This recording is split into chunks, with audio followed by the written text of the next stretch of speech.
Rasulillah, asyhadu an la ilaha illallah wahdahu la syarikalah wa asyhadu anna Muhammadan abduhu wa rasuluh allazi la nabiyya ba'dah amma ba'd.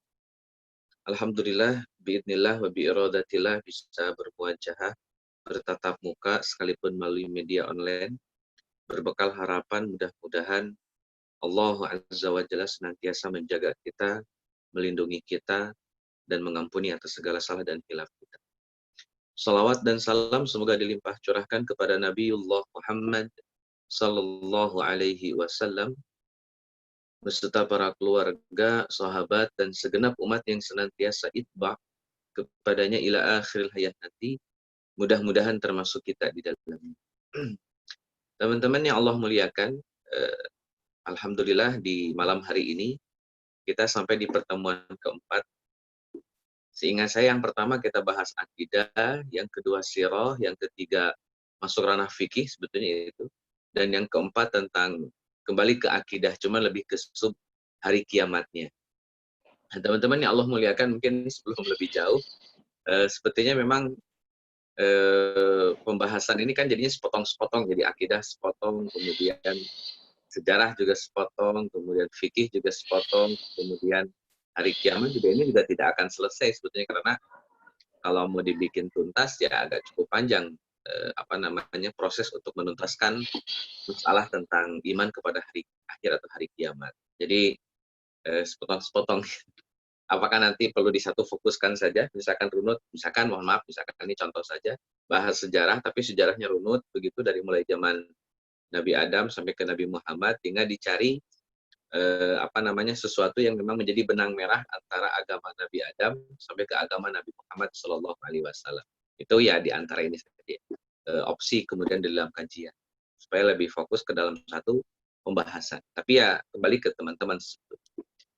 Teman-teman yang Allah muliakan, bicara hari akhir di beberapa kondisi ya, terutama di Indonesia, banyak para asatidz yang membahas sebetulnya ya. Ada Ustadz Zulkifli, ada Ustadz Rahmat Baikuni, bahkan yang ke luar dari negara Indonesia, saya sering dengar juga dari Syekh Imran Hussein ya. Beliau pakar eskatologi, pakar tentang perkara-perkara di masa depan, eskatologi. Jadi banyak sebetulnya informasi yang bisa kita dapatkan dari para asatidz tadi.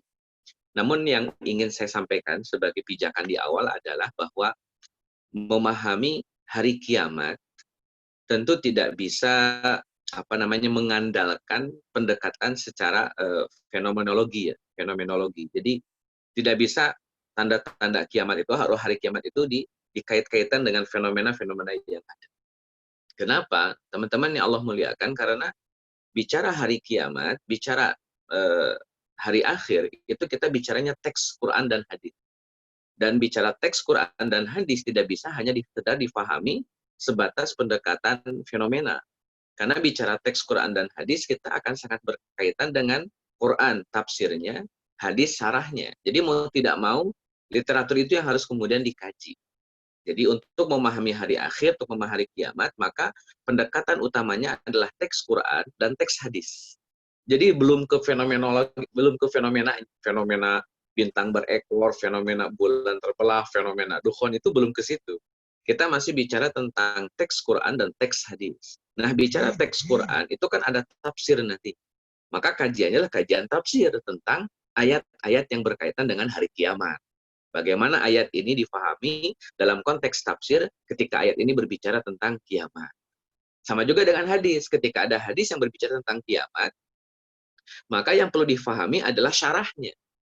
Kalau dalam Quran itu tafsir, kalau dalam hadis namanya syarah. Syarah itu ya mirip juga dengan tafsir, cuman yang berbeda adalah apa yang ditafsirkannya. Kalau Quran ya tafsir, ya kalau hadis ya syarah. Padahal sebenarnya secara inti, secara ketentuan entitas sama saja dengan tafsir.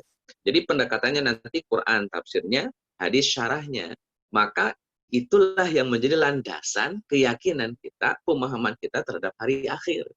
Bukan pada fenomenanya, tapi pada teks Quran dan hadisnya, sekaligus penjelasan para ulama berkaitan dengan Quran dan hadisnya. Belum berbicara tentang fenomena.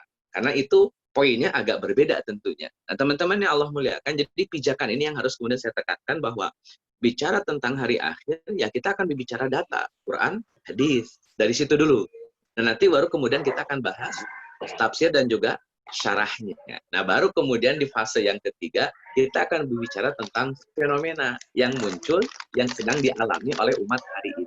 Bahkan kalau perlu, fenomena yang terjadi di zaman dahulu dan fenomena yang terjadi di zaman sekarang itu kemudian dihubungkan, dibikin sebuah simpul yang bisa memberikan pemahaman utuh. Ya kalau hanya fenomena sekarang bisa jadi, mohon maaf, fenomena dukhon. Sebetulnya dukhon itu akan terjadi atau sudah terjadi gitu kan, tuh bicaranya fenomena, bicaranya data tentang fenomena yang pernah terjadi atau yang akan terjadi atau yang sedang terjadi. Jadi setelah teks Quran dan hadis, baru bicara tafsir dan syarahnya, baru kemudian berbicara tentang fenomenanya. Nah, nanti tinggal ada pertanyaan begini sebelum masuk ke materi, apakah teks Quran dan teks hadis ini memberikan gambaran yang utuh tentang fenomena tersebut, atau fenomena yang terjadi merupakan representasi dari Quran dan hadis? Nanti itu yang akan kita tanya. Fenomena ini apakah itu yang menjadi representasi Quran dan hadis? Nah, itu nanti jawabannya. Nah, di situ saya rasa perlu ada kejelian sekaligus analis yang cukup seksama supaya tidak mudah mencocokkan antara data dengan fenomena yang ada. Ya, saya tegaskan, jangan sampai, saya kembalikan pertanyaannya, apakah fenomena yang ada, fenomena yang terjadi merupakan representasi dari Quran dan hadis yang sudah dijelaskan oleh Allah Azza wa Jalla juga oleh Nabi Shallallahu Alaihi Wasallam. Nah, apakah fenomena ini representasi hadis tersebut atau representasi Quran tersebut? Jangan sampai kemudian terlalu memaksakan gitu. Ayat ini harus menjelaskan fenomena ini atau fenomena ini kemudian harus dicarikan dalilnya ini. Nah, itu pijakan awal untuk memahami tentang hari akhir. Jadi ini perlu saya sampaikan di awal karena poinnya ada di sini. Jadi bagaimana fenomena ini tidak dipaksakan dengan teks ayat tertentu. Kalau memang betul fenomena ini merupakan representasi Quran dan hadis, ya selesai. Kita tidak akan memperdebatkan itu. Tapi kalau bukanan itu yang menjadi permasalahan. Baik teman-teman yang Allah muliakan, saya mulai dari pendekatan bahwa hari akhir itu bagian dari rukun iman. Kalau bicara rukun iman ini sudah jumhur ulama, saya rasa sudah tidak ada khilaf di antara kita, siapapun itu yang mengikuti manhaj ahlus sunnah wal jamaah, manhaj salafus saleh, pasti rukun imannya sama. Beriman kepada Allah, beriman kepada malaikat, beriman kepada kitab, beriman kepada rasul, beriman kepada hari akhir, dan yang keenam beriman kepada takdir. Jadi ada 6 rukun iman, dari mulai beriman kepada Allah sampai takdir. Teman-teman yang Allah muliakan, ada tokoh di Indonesia ini, tidak apa-apa ya saya sebut namanya, ini tidak dalam rangka menggibahi beliau. Nama tokohnya itu Harun Nasution.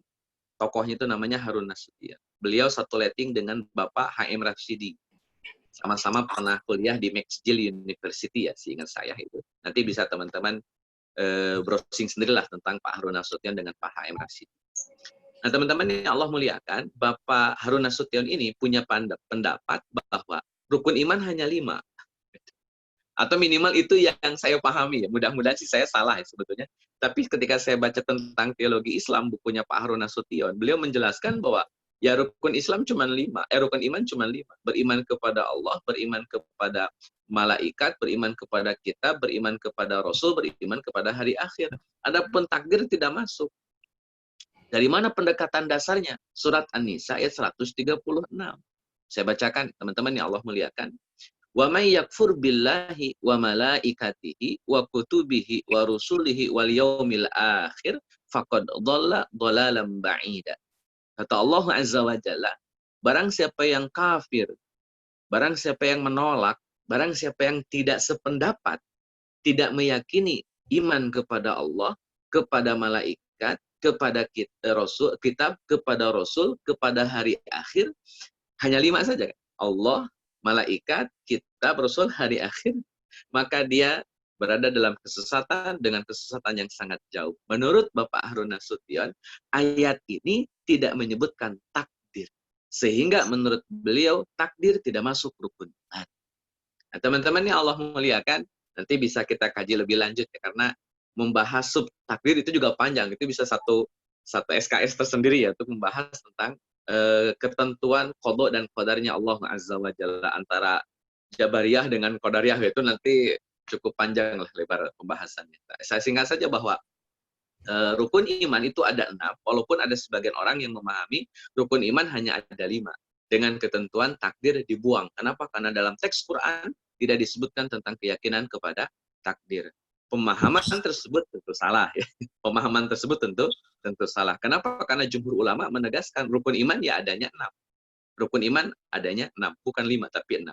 Dan takdir termasuk salah satu dari bagian rukun iman. Dari mana pendekatannya? Dari mana landasannya? Berdasarkan hadis Nabi Shallallahu Alaihi Wasallam, kalau teman-teman biasa baca hadis arba'in, mungkin ya bagi yang punya bukunya bisa dibuka itu. Kitab hadis arba'in nomor 2. Di situ dijelaskan tentang pengajaran malaikat Jibril alaihissalam kepada Nabi Muhammad Shallallahu Alaihi Wasallam. Jadi Jibril sedang ngajarin Nabi sekaligus kaum muslimin. Jadi Jibril mengajarkan Nabi dan juga mengajarkan kaum muslim. Nah, teman-teman yang Allah muliakan, apa yang diajarkan oleh Jibril alaihissalam? Yang diajarkan oleh Jibril alaihissalam diantaranya adalah tentang iman. Dan ini unik ya, karena cara pembelajarannya adalah bertanya, tapi tidak dalam rangka istifham. Tidak dalam rangka meminta pemahaman, karena yang nanya paham sebetulnya, sudah paham. Jadi yang nanya sudah paham, hanya kenapa perlu bertanya supaya yang lain paham, dalam kurung para sahabat. Padahal Jibril sudah paham. Tapi Jibril perlu bertanya kepada Nabi Muhammad SAW dalam rangka memberikan pemahaman kepada para sahabat. Jadi bukan dalam rangka memberikan pemahaman kepada Jibril, karena Jibril sudah paham. Nah, teman-teman yang Allah muliakan, di kalimat mana Jibril berbicara tentang iman? Itu ada tentang iman, Islam, juga ihsan, dan juga hari kiamat. Jadi saya bahas dulu tentang iman. Kata malaikat Jibril alaihi salam, beliau bertanya kepada Nabi Allah Muhammad sallallahu alaihi wasallam, kata malaikat Jibril, "Akhbirni 'anil iman." Jelaskan kepada saya tentang iman. Maka dijawab oleh Nabi Muhammad sallallahu alaihi wasallam, "Antu'mina billahi wa malaikatihi wa kutubihi wa rusulihi wal yaumil akhir." Ini sama nih dengan An-Nisa 136. Ditambahkan oleh Nabi sallallahu alaihi wasallam, "Wa tu'mina bil qadari khairihi wa syarrihi." Dan engkau beriman, kata Nabi Allah Muhammad kepada malaikat Jibril, kepada qadar dan juga kepada takdir maksudnya, khairihi wa syarrihi, baik takdir tersebut positif atau menyenangkan maupun takdir yang tidak menyenangkan. Khair menyenangkan, syarr tidak menyenangkan. Nah, teman-teman yang Allah muliakan, kenapa saya tegaskan Jibril sudah tahu jawabannya? Karena respon Jibril setelah diajarkan oleh Nabi Shallallahu Alaihi Wasallam, setelah dijelaskan oleh Nabi Shallallahu Alaihi Wasallam tentang rukun iman, kata malaikat Jibril, "Shadaqta." Oh, benar ente. Artinya kan Jibril sudah tahu, hanya bertanya dalam rangka memberikan pengajaran kepada para sahabat. Targetnya itu, targetnya mengajarkan kepada para sahabat. Baik, teman-teman yang Allah muliakan, di poin ini saya ingin tegaskan bahwa meyakini hari akhir adalah bagian dari keimanan seluruh kaum muslimin. Orang Islam wajib beriman tentang adanya hari akhir. Dalam kurung bisa kiamatnya ataupun akhirat. Wallahu a'lam. Baik, teman-teman yang Allah muliakan, pertanyaannya, siapakah yang tahu kapan pelaksanaannya hari akhir? Siapa yang tahu? Nah, teman-teman yang Allah muliakan, ini perlu dijawab. Kenapa? Supaya jangan sampai ada orang yang sok tahu. Jadi kapan hadirnya datangnya kiamat, siapa yang kemudian tahu tentang datangnya hari kiamat perlu dijawab. Supaya tidak ada orang yang merasa sok tahu tentang hari kiamat. Teman-teman yang Allah muliakan, di surat Luqman, surat ke-31 ayat 34, selain berikutnya, Allah Azza wa Jalla tegaskan tentang keyakinan terhadap perkara-perkara yang gaib. Di antaranya kata Allah Azza wa Jalla di surat Luqman ayat ke-34, "Innallaha indahu ilmus sa'ah." Sesungguhnya di sisi Allah lah ilmu tentang hari kiamat, tentang hari akhir. Berarti pengetahuan yang tahu kapan terjadinya kiamat, yang tahu tanda-tandanya kiamat, yang tahu ciri-cirinya kiamat, jawabannya innallaha indahu ilmus sa'ah, hanya Allah.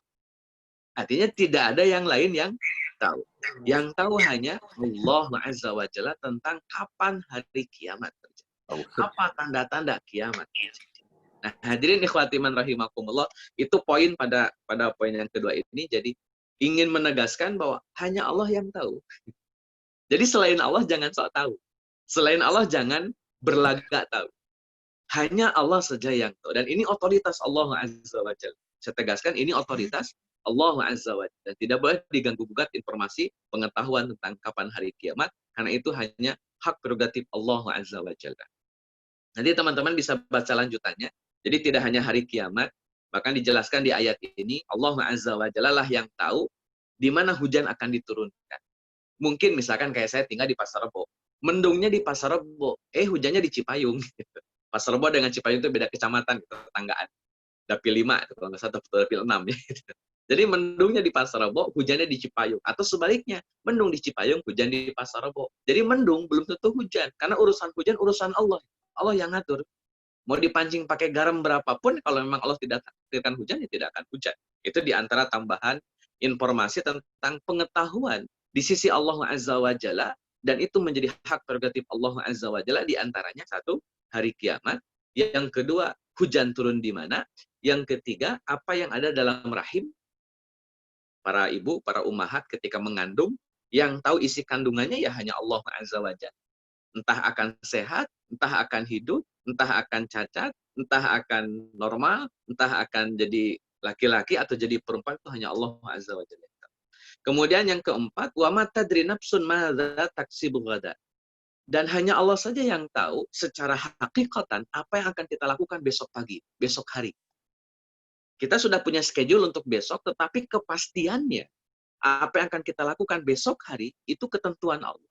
Itu pengetahuannya di sisi Allah, dan itu otoritas Allah. Sebagai sampel saja saya kasih gambaran.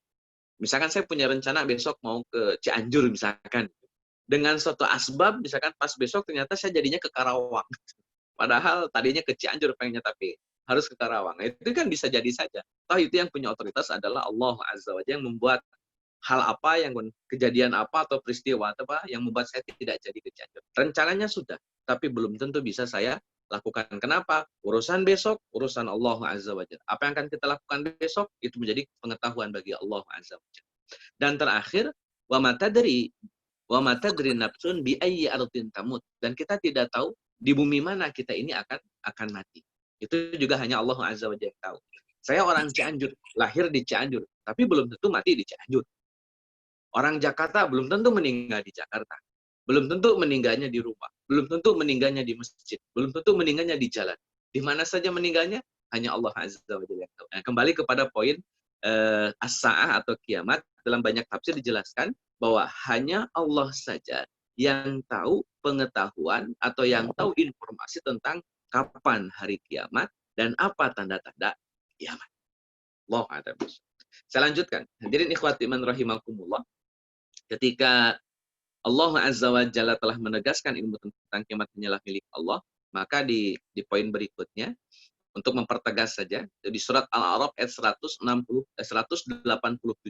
Di surat Al-A'raf ayat 187 juga dijelaskan, yas'alunaka 'anis sa'ah ayyana mursaha qul innama ilmuha inda rabbi la yujalliha liwaqtiha illa huwa. Ini untuk menegaskan. Ketika Nabi SAW ditanya oleh para sahabat, oleh orang-orang di zamannya tentang hari kiamat, maka jawaban Nabi SAW, innama ilmuha inda rabbi la yujalliha liwaqtiha illa huwa.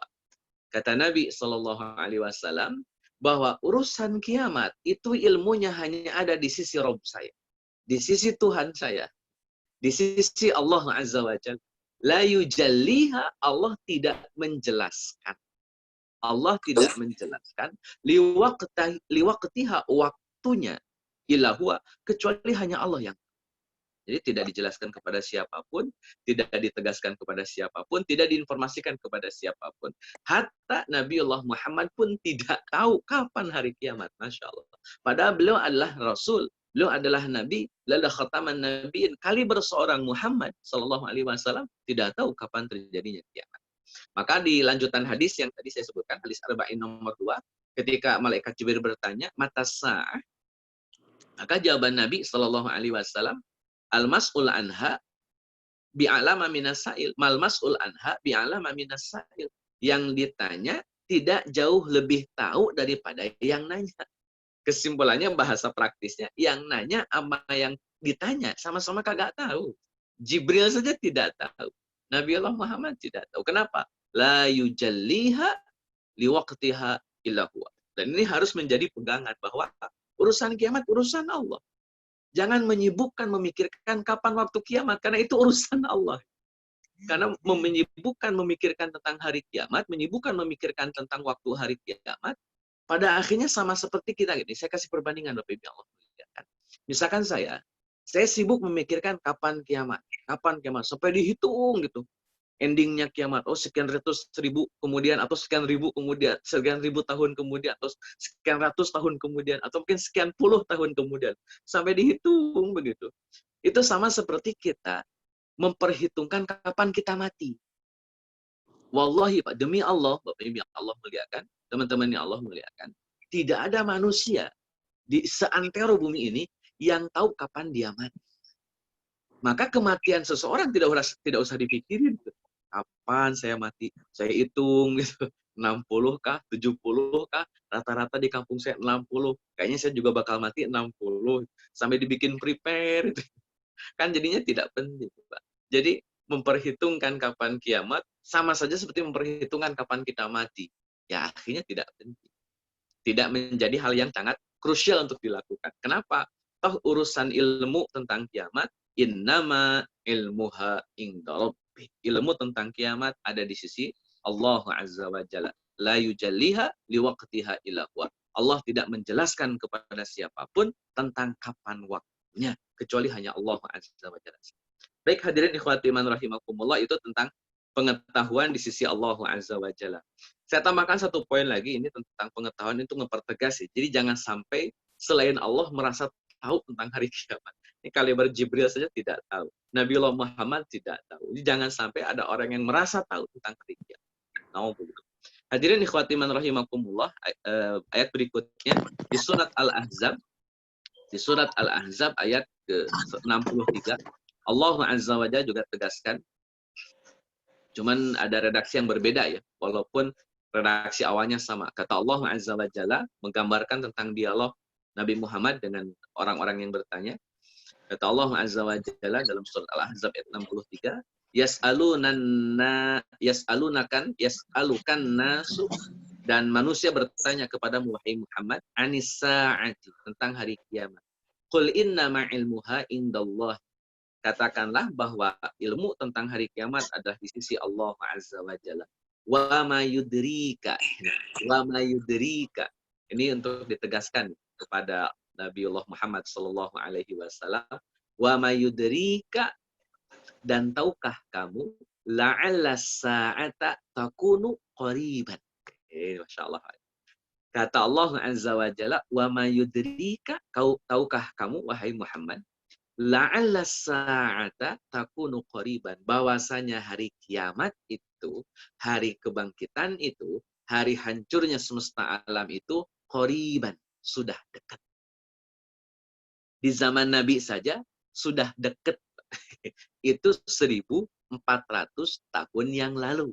Itu kata Allah Azza wa Jalla, qariban, takunu qariban, sudah dekat. Kalau sudah dekat itu hitungannya 1400 tahun yang lalu, jika tahun 2020 kira-kira sedekat apa? Ya, wallahu a'lam. Kenapa wallahu a'lam? Karena innama ilmuha indallah. Karena ilmunya di sisi Allah Azza. Baik hadirin ikhwati iman rahimakumullah. Sampai Allah Azza wa Jalla menegaskan dalam sebuah hadis dari Nabi sallallahu alaihi wasallam, hadis ini diriwayatkan oleh Imam Muslim. Kata Nabi Allah Muhammad sallallahu alaihi wasallam, khairu yaumin tala'at alaihi syamsu. Kata Nabi Allah Muhammad sallallahu alaihi wasallam, sebaik-baik hari adalah hari di mana matahari itu terbit, yaumul jumu'ati, pada hari Jumat. Jadi sewaktu apa? Sebaik-baiknya matahari terbit itu pada hari Jumat. Hadirin ikhwati man rahimakumullah, kenapa hari Jumat yang menjadi penekanan? Karena kata Nabi sallallahu alaihi wasallam, fihi, pada hari Jumat, khuliqa Adam, Nabi Adam diciptakan. Hari Jumat. Wa fihi, dan pada hari Jumat juga, udkhilal jannah, Nabi Adam dimasukkan ke dalam surganya Allah Azza wa Jalla. Yang uskun anta wa zaujukal jannata, itu pada hari Jumat. Wa fihi ukhrija minha, dan pada hari Jumat juga Nabi Adam dikeluarkan dari surga dan tinggal di dunia. Jadi Jumat itu matahari yang paling baik, hari yang paling baik. Kemudian kenapa disebut hari yang paling baik? Nabi Adam diciptakan hari Jumat, Nabi Adam dimasukkan surga hari Jumat, Nabi Adam ditempatkan di dunia juga pada hari Jumat. Wala taqumus saah, dan kata Nabi Shallallahu Alaihi Wasallam, dan tidak akan terjadi kiamat illa fi yaumil jumu'ah, kecuali pada hari Jumat. Bapak Ibu yang Allah muliakan, teman-teman yang dimuliakan Allah Azza wa Jalla, hanya satu informasi yang kita bisa pastikan. Hanya satu yang bisa kita pastikan. Apa yang bisa kita pastikan? Hari kiamat terjadi pada hari Jumat. Hanya itu. Pertanyaannya, Jumat kapan? Innama ilmuha indallah. Cukup di situ Pak jawaban. Jumat yang mana? Kan ada 52 Jumat dalam satu tahun. Jumat yang mana? Jumat di tahun yang mana? Jawabannya, innama ilmuha indallah. Selesai di situ. Allah a'lam. Baik hadirin ikhwati man rahimakumullah, dan informasi ini tentang hari Jumat ini ya hanya satu-satunya informasi yang valid yang bisa kita terima. Artinya di luar itu ya akan mengada-ngada nantinya, akan tidak didukung oleh literatur yang jelas. Jadi hanya menegaskan tentang hari terjadinya hari kiamat, yakni hari Jumat. Sebagaimana hadis diriwayatkan dalam riwayat Imam Muslim rahimahullah ta'ala. Baik teman-teman yang Allah muliakan,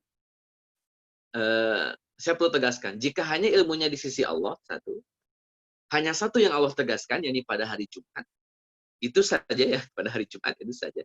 Teman-teman yang Allah muliakan, penegasannya, jika informasi hari Jumat saja yang Allah informasikan, sedangkan ilmunya hanya ada di sisi Allah Azza wa Jalla, pertanyaannya, mungkinkah informasi itu di-share oleh Allah Azza wa Jalla?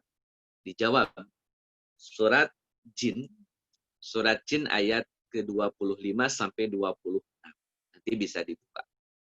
Ada kalimat begini, teman-teman yang Allah muliakan, alimul ghaibi fala yudhiru ala ghaibihi ahada. Alimul ghaibi, Allah itu yang mengetahui semua perkara gaib.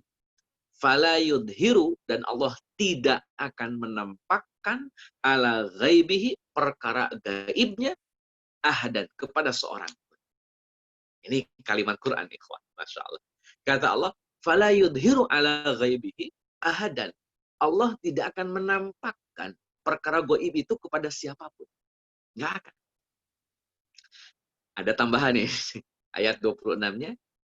Illa manirtadha mir rasulin. Kecuali informasi itu hanya akan diberikan kepada para rasul yang sudah Allah ridhoi.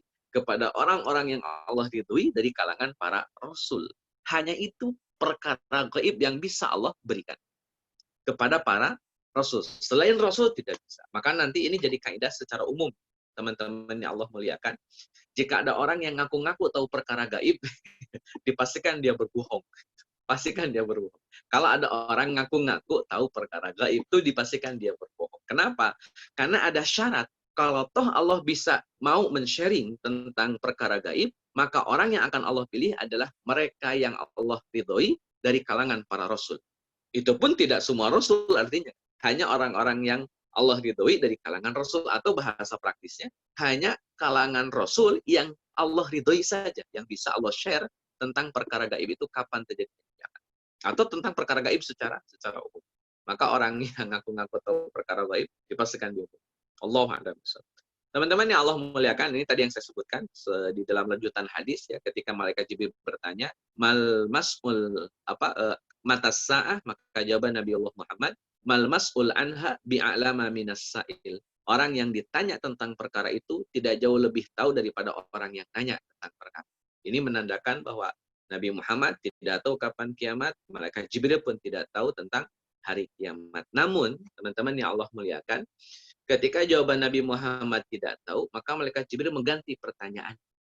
Kata malaikat Jibril, wama asratuha. Kalau begitu, tolong tunjukkan syarat-syaratnya atau tanda-tandanya. Dan ternyata Allah Azza wa Jalla menginformasikan kepada Nabi Muhammad tentang tanda-tanda datangnya kiamat. Bukan waktu kiamatnya, tapi tanda-tanda kiamatnya Allah kasih tahu. Termasuk juga hanya keadaan suasana kiamatnya yang Allah gambarkan. Bukan kapan hari kiamat. Bicara kapan, qala innama ilmuha indallah. Tapi tanda-tanda Allah share kepada Rasulnya yang Allah ridhoi, yaitu Nabi Muhammad SAW. Bicara suasana kiamatnya, Allah share kepada Nabiullah Muhammad SAW. Hanya itu. Satu tanda-tandanya, dua keadaan hari kiamat. Hanya itu yang Allah sebutkan sebagai informasi bagi kita semua. Yang Allah pastikan cuma satu tadi di awal saya sampaikan, bahwa terjadinya hari kiamat terjadi pada hari Jumat. Teman-teman yang Allah muliakan, saya kasih perbandingan sama seperti Lailatul Qadar. Ketika kita ditanya kapankah Lailatul Qadar, maka jawabannya wallahu a'lam. Yang jelas kata Nabi SAW, cari di tangga-tangga yang ganjil di 10 hari yang terakhir. Hanya itu informasi. Bisa 21, 23, 25, 27, ataupun 29. Wallahu a'lam. Apakah di tanggal 21 atau 29? Wallahu a'lam. Sama seperti itu tentang kiamat. Hanya disebutkan ini ciri-cirinya, ini suasana kiamatnya, selebihnya tidak ada. Hanya segitu maka kita akan mencukupkan apa yang telah dicukupkan oleh Quran dan Sunnah. Saya tegaskan, kita akan mencukupkan apa yang telah dicukupkan oleh Quran dan Sunnah tentang hari kiamat. Allah ada. Teman-teman yang Allah muliakan, ini gambaran panjang ya perjalanan kita. Ini suasana yaumil akhir ya, yang digambarkan berdasarkan beberapa literatur hadis. Kita ada di sini, Anda di sini. Itu di alam dunia. Nanti setelah kita meninggal dunia, ruh berpisah dengan jasad kita, maka ruh masuk ke dalam alam kubur, adapun jasad masuk ke liang lahat. Jasad yang masuk ke liang lahat jadi tanah lagi, dimakan belatung, dimakan cacing. Ruhnya tetap hidup di alam kubur. Jadi kematian itu bukan kematian yang sebenarnya. Kematian yang kita alami nanti adalah berpisahnya antara ruh dengan jasad. Adapun ruh tetap hidup. Ruh tidak mati. Ruh hanya berpisah dengan jasad. Perpisahan antara ruh dengan jasad, itulah yang disebut dengan mati. Jadi mati itu kalau didefinisikan, berpisahnya ruh dengan jasad. Hakikatannya, ruhnya mati atau tidak? Tidak. Ruh tetap hidup. Teman-teman yang Allah muliakan, setelah ruh berpisah dengan jasad, jasadnya masuk liang lahat, ruhnya masuk alam kubur, tetap hidup di alam kubur. Sampai nanti Allah bangkitkan.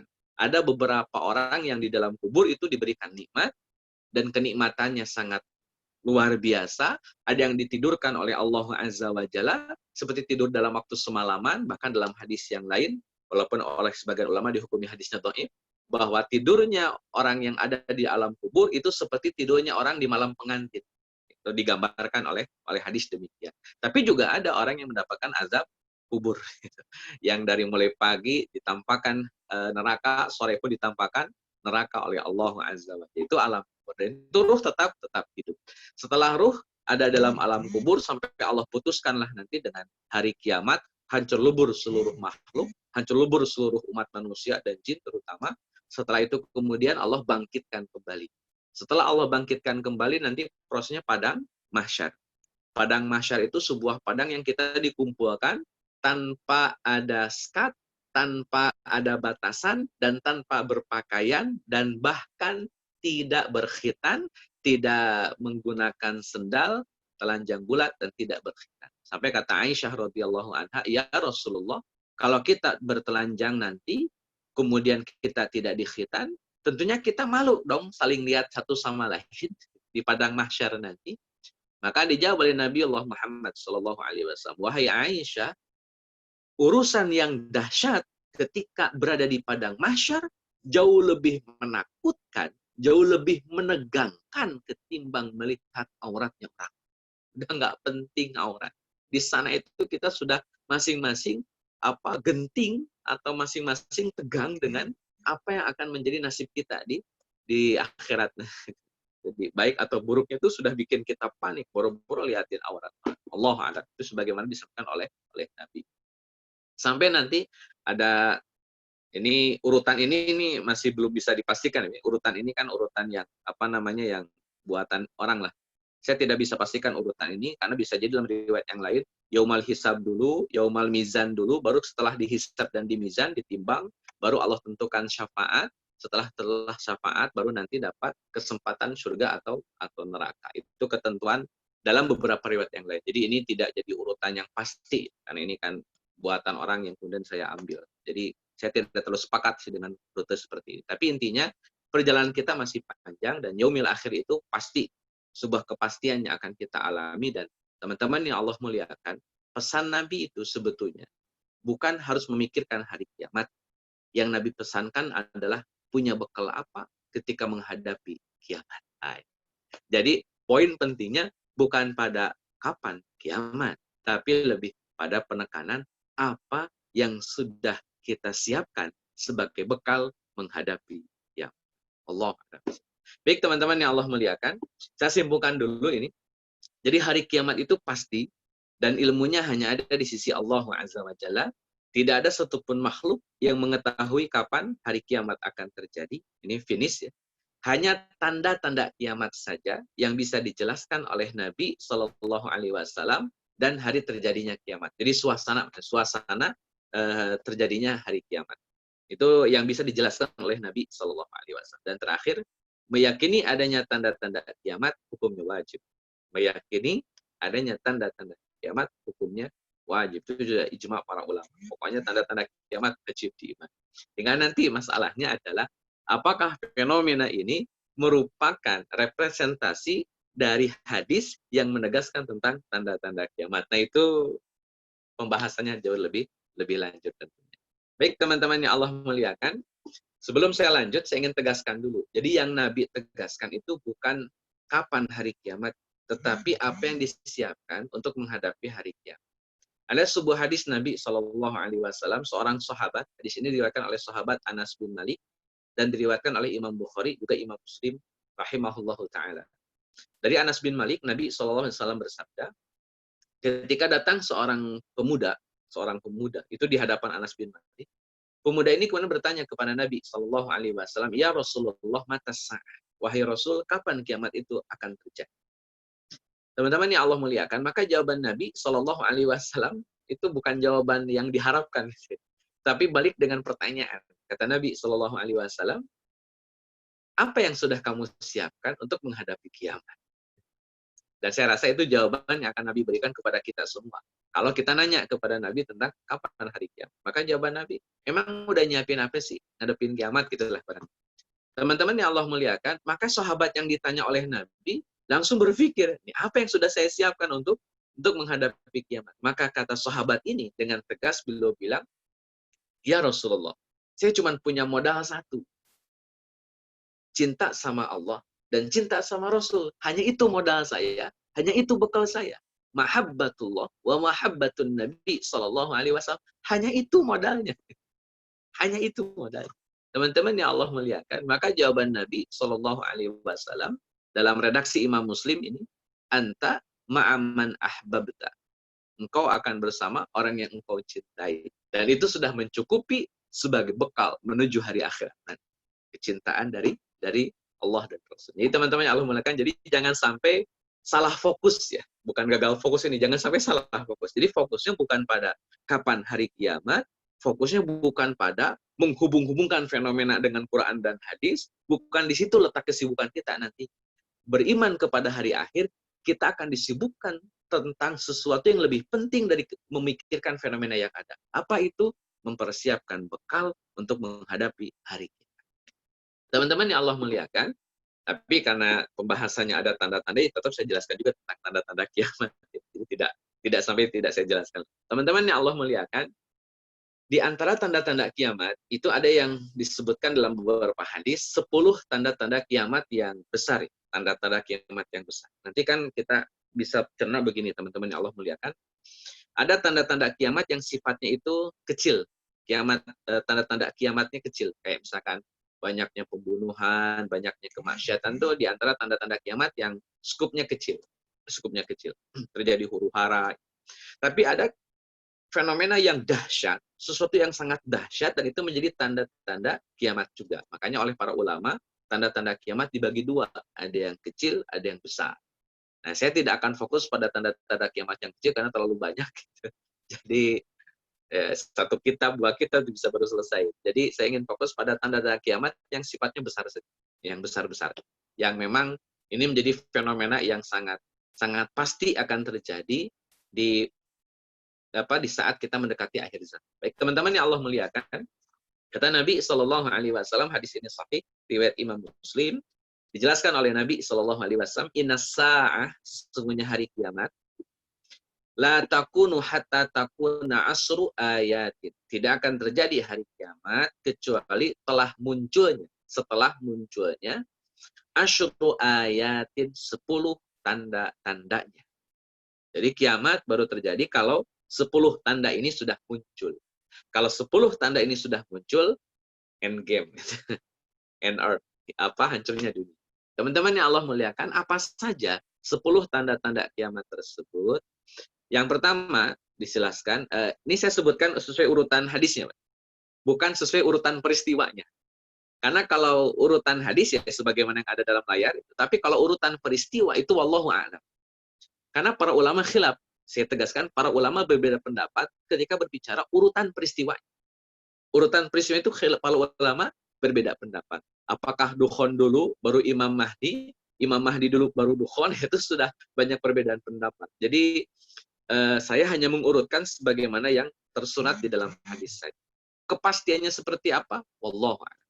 Itu teman-teman yang Allah muliakan, yang pertama, kata Nabi SAW, khosfun bil masyriq.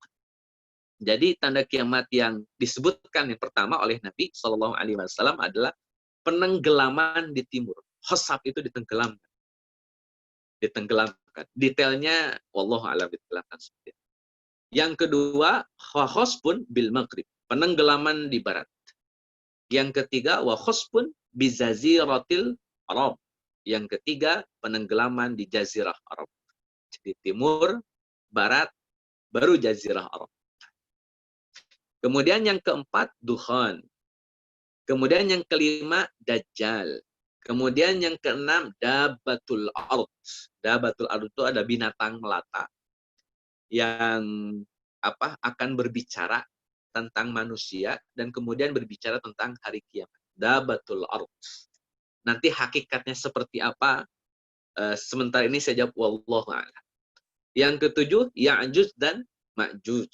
Yang kedelapan, tulu'us syamsi min maghribiha. Terbitnya matahari dari barat. Yang kesembilan, wa naru takhruju min qu'roh adnin. Datangnya api dari timur. Datangnya api dari timur yang menggiring umat manusia. Itu di antara beberapa penjelasan tentang datangnya hari kiamat. Ini ada yang kelewat satu. Nabi Isa-nya, jadi total 10 dengan Nabi Isa alaihissalam. Di hadisnya ada yang kurang, nih, mohon maaf, nanti saya koreksi ya.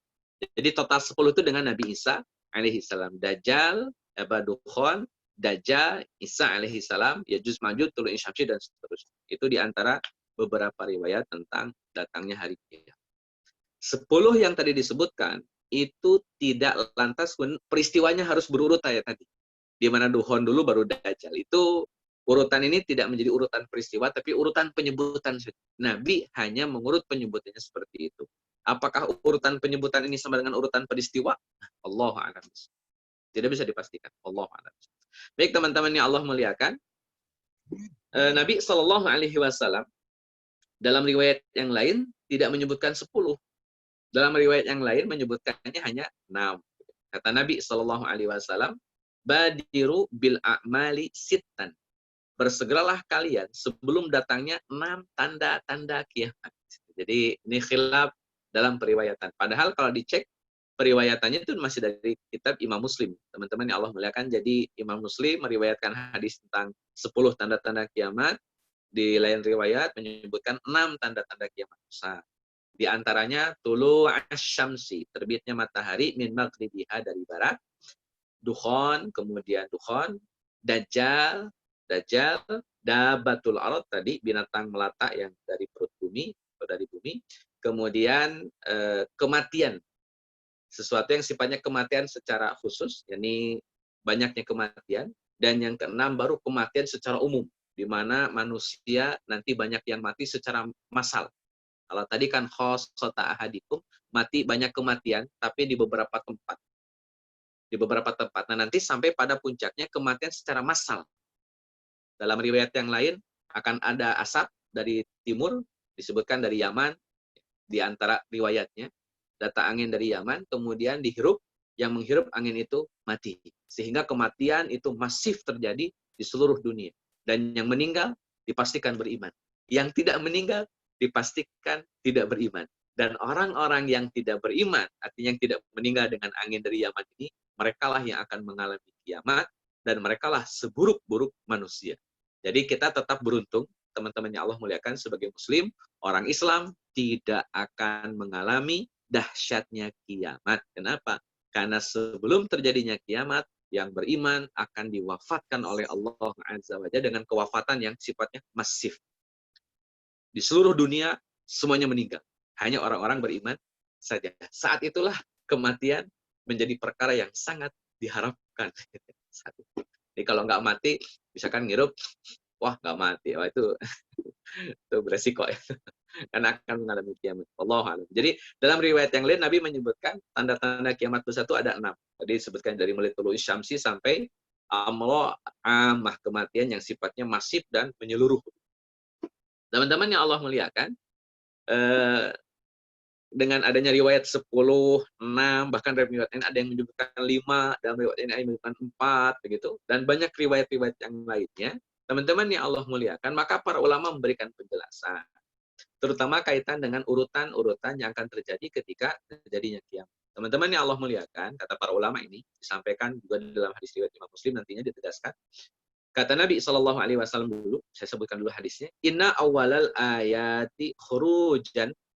Teman-teman yang Allah muliakan, tanda kiamat yang pertama kali keluar adalah khurujan yang pertama kali keluar, khurujan itu pertama kali keluar, di antaranya adalah satu, kata Nabi SAW, tulu'us syamsi min maghribiha. Yang pertama kali terjadi adalah terbitnya matahari dari barat. Itu kata Nabi SAW. Tanda kiamat yang pertama. Kemudian wa khurujud dabbah 'alan nasi duha, dan datangnya hewan melata ke tengah-tengah manusia pada waktu duha. Pada waktu duha. Jadi bukan duhur, duha. Hewan ini keluar dan berbicara kepada umat manusia tentang akan datangnya hari kiamat. Menyebutkan beberapa dosa umat manusia, akhirnya disegelaskan akan terjadinya hari kiamat. Itu di waktu duha. Teman-teman yang Allah muliakan, wa ayyuhuma ma kanat qabla sahibatiha, kata Nabi SAW, dan mana saja di antara keduanya yang terlebih dahulu keluar. Entah itu dabah dulu, entah itu matahari dulu. Pokoknya yang mana saja yang duluan keluar. Jadi tidak sampai Nabi tegaskan matahari dulu keluar dari barat baru kemudian dabah. Nabi tidak menjelaskan secara pasti, tapi kata Nabi, mau matahari dulu, mau dabah dulu, atau sebaliknya, dabah dulu atau matahari dulu. Yang mana saja yang pertama kali duluan, ya terserah lah. Yang jelas, teman-teman yang Allah muliakan, setelah itu, setelah matahari dan dabah itu terjadi, matahari terbit di barat dan dabah itu keluar, maka kata Nabi SAW, fal ukhra ala isriha qariban, maka tanda-tanda kiamat yang lain akan turun, akan muncul secara berkelanjutan, berketerusan. Jadi dalam waktu yang sangat dekat, kalau sudah turun satu, itu yang lain turun satu. Dengan cara turun atau cara muncul yang sangat cepat. Jadi kalau sudah matahari dan dabah keluar, itu tinggal hitungan jari itu berarti. Bisa jadi hitungan jari, bisa jadi hitungan jari, itu bisa jadi hitungan hari, bisa jadi hitungan jam. Ya wallahu a'lam. Yang jelas kalau sudah matahari terbit dari barat, keluar dabah, itu sudah akan mendekati hari akhir yang sebenarnya hakikatan qariban. Nah, hadirin ikhwati man rahimakumullah, dijelaskan oleh Abdullah bin Amr radhiyallahu anhu, seorang sahabat Nabi, ketika menjelaskan urutan ini, kata Abdullah bin Amr, mengutip dari pernyataan Nabi sallallahu alaihi wasallam, tentunya ini jadi hadis riwayat Imam Ahmad. Kata Abdullah bin Amr dari Nabi SAW, al-ayatu kharazatun manzumatun fi silkin. Kata Nabi Shallallahu alaihi wasallam, tanda-tanda kiamat bagaikan mutiara yang terangkai di dalam seutas benang. Mutiara ada benangnya. Kata Nabi Shallallahu alaihi wasallam, jika benang itu diputus, maka mutiara itu akan berjatuhan. Saya ulang. Kiamat itu, tanda-tanda kiamat itu seperti untaian mutiara dalam seutas benang. Katakanlah kalung. Ketika salah satu ujung benang, ketika benang itu diputus, maka jatuhlah si mutiara, maka mutiaranya akan terus berjatuhan. Secepat itulah terjadinya tanda-tanda kiamat kalau matahari sudah terbit dari barat atau dabatul ardi sudah keluar di tengah-tengah manusia pada waktu duha. Maka selebihnya ibarat mutiara yang berjatuhan, tanda-tandanya. Cepat. Wallahu alam, bisa hitungan hari, bisa hitungan jam, bisa hitungan menit. Wallahu a'lam. Wallahu a'lam. Hadirin ikhwati man rahimakumullah, teman-teman yang Allah muliakan, saya ingin membahas dulu satu poin karena ini sesuai kenapa dibahas dulu pembahasan tentang Imam Mahdi. Sudah 8:30. Teman-teman yang Allah muliakan, saya tambahan sedikit, poin ini terakhir. Kenapa dibahas dulu tentang datangnya Imam Mahdi? Karena dalam buku yang saya share ke Pak Rizky, di dalam buku Ensiklopedia Akhir Zaman, itu disebutkannya tentang Imam Mahdi dulu. Jadi saya merujuk kepada kitab tersebut. Jadi biar ini referensinya jelas ya, dari kitab nanti bisa di searching, bisa dibeli bagi yang memang berkenan, silakan, tentang Ensiklopedia Akhir Zaman. Ensiklopedia tentang akhir zaman. Teman-teman yang Allah muliakan, jadi tanda-tanda kiamat, saya ulang, ketika matahari sudah terbit dari barat, hakikatnya bagaimana? Wallahu a'lam. Kemudian dabatul ardi, kemudian muncul ala nasi di tengah-tengah manusia, duha, pada waktu duha itu sudah terjadi, maka hadirin ikhwati man rahimakumullah, setelah itu tanda-tanda kiamat akan bermunculan seperti jatuhnya mutiara ketika benangnya diputus. Teman-teman yang Allah muliakan, saya ingin mulai dulu dari penjelasan Imam Mahdi. Teman-teman yang Allah muliakan, siapakah Imam Mahdi gitu ya? Nanti penjelasan. Teman-teman yang Allah muliakan, kalimat Mahdi itu mim, ha, dal. Apa yang dimaksud dengan Imam Mahdi? Teman-teman yang Allah muliakan, kalimat Mahdinya, tanpa tambahan imamnya dulu, kalimat Mahdi itu orang yang mendapatkan petunjuk.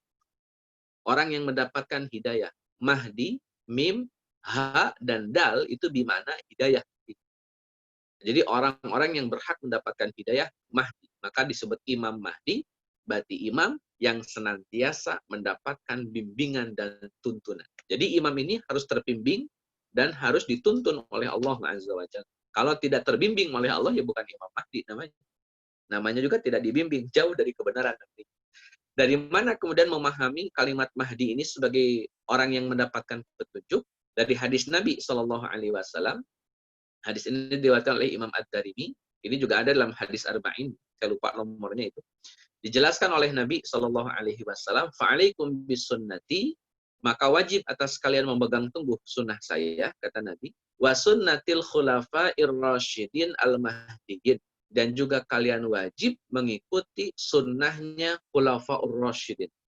Jadi yang kita wajib untuk mengikuti tidak hanya mengikuti Nabi, tapi juga wajib mengikuti khulafa'ur rasyidin. Ada penjelasan tambahan, khulafa'ur rasyidin al-mahdiyyin, bahwa 4 khalifah yang Nabi tegaskan, mereka dipastikan dapat bimbingan langsung oleh Allah Azza wa Jalla. Maksud bimbingan langsung itu bukan dalam artian wahyu ya, tetapi dibimbing, diarahkan terus supaya tindak tanduk mereka, keputusan mereka tidak salah dan tidak menyimpang dari kebenaran. Itu kaidah yang disampaikan oleh Nabi. Kata Nabi lanjutannya, "Addu 'alaiha bin nawajid." Gigitlah komitmen ini dengan gigi geraham. Artinya jangan sampai mudah lepas. Jangan pakai gigi seri.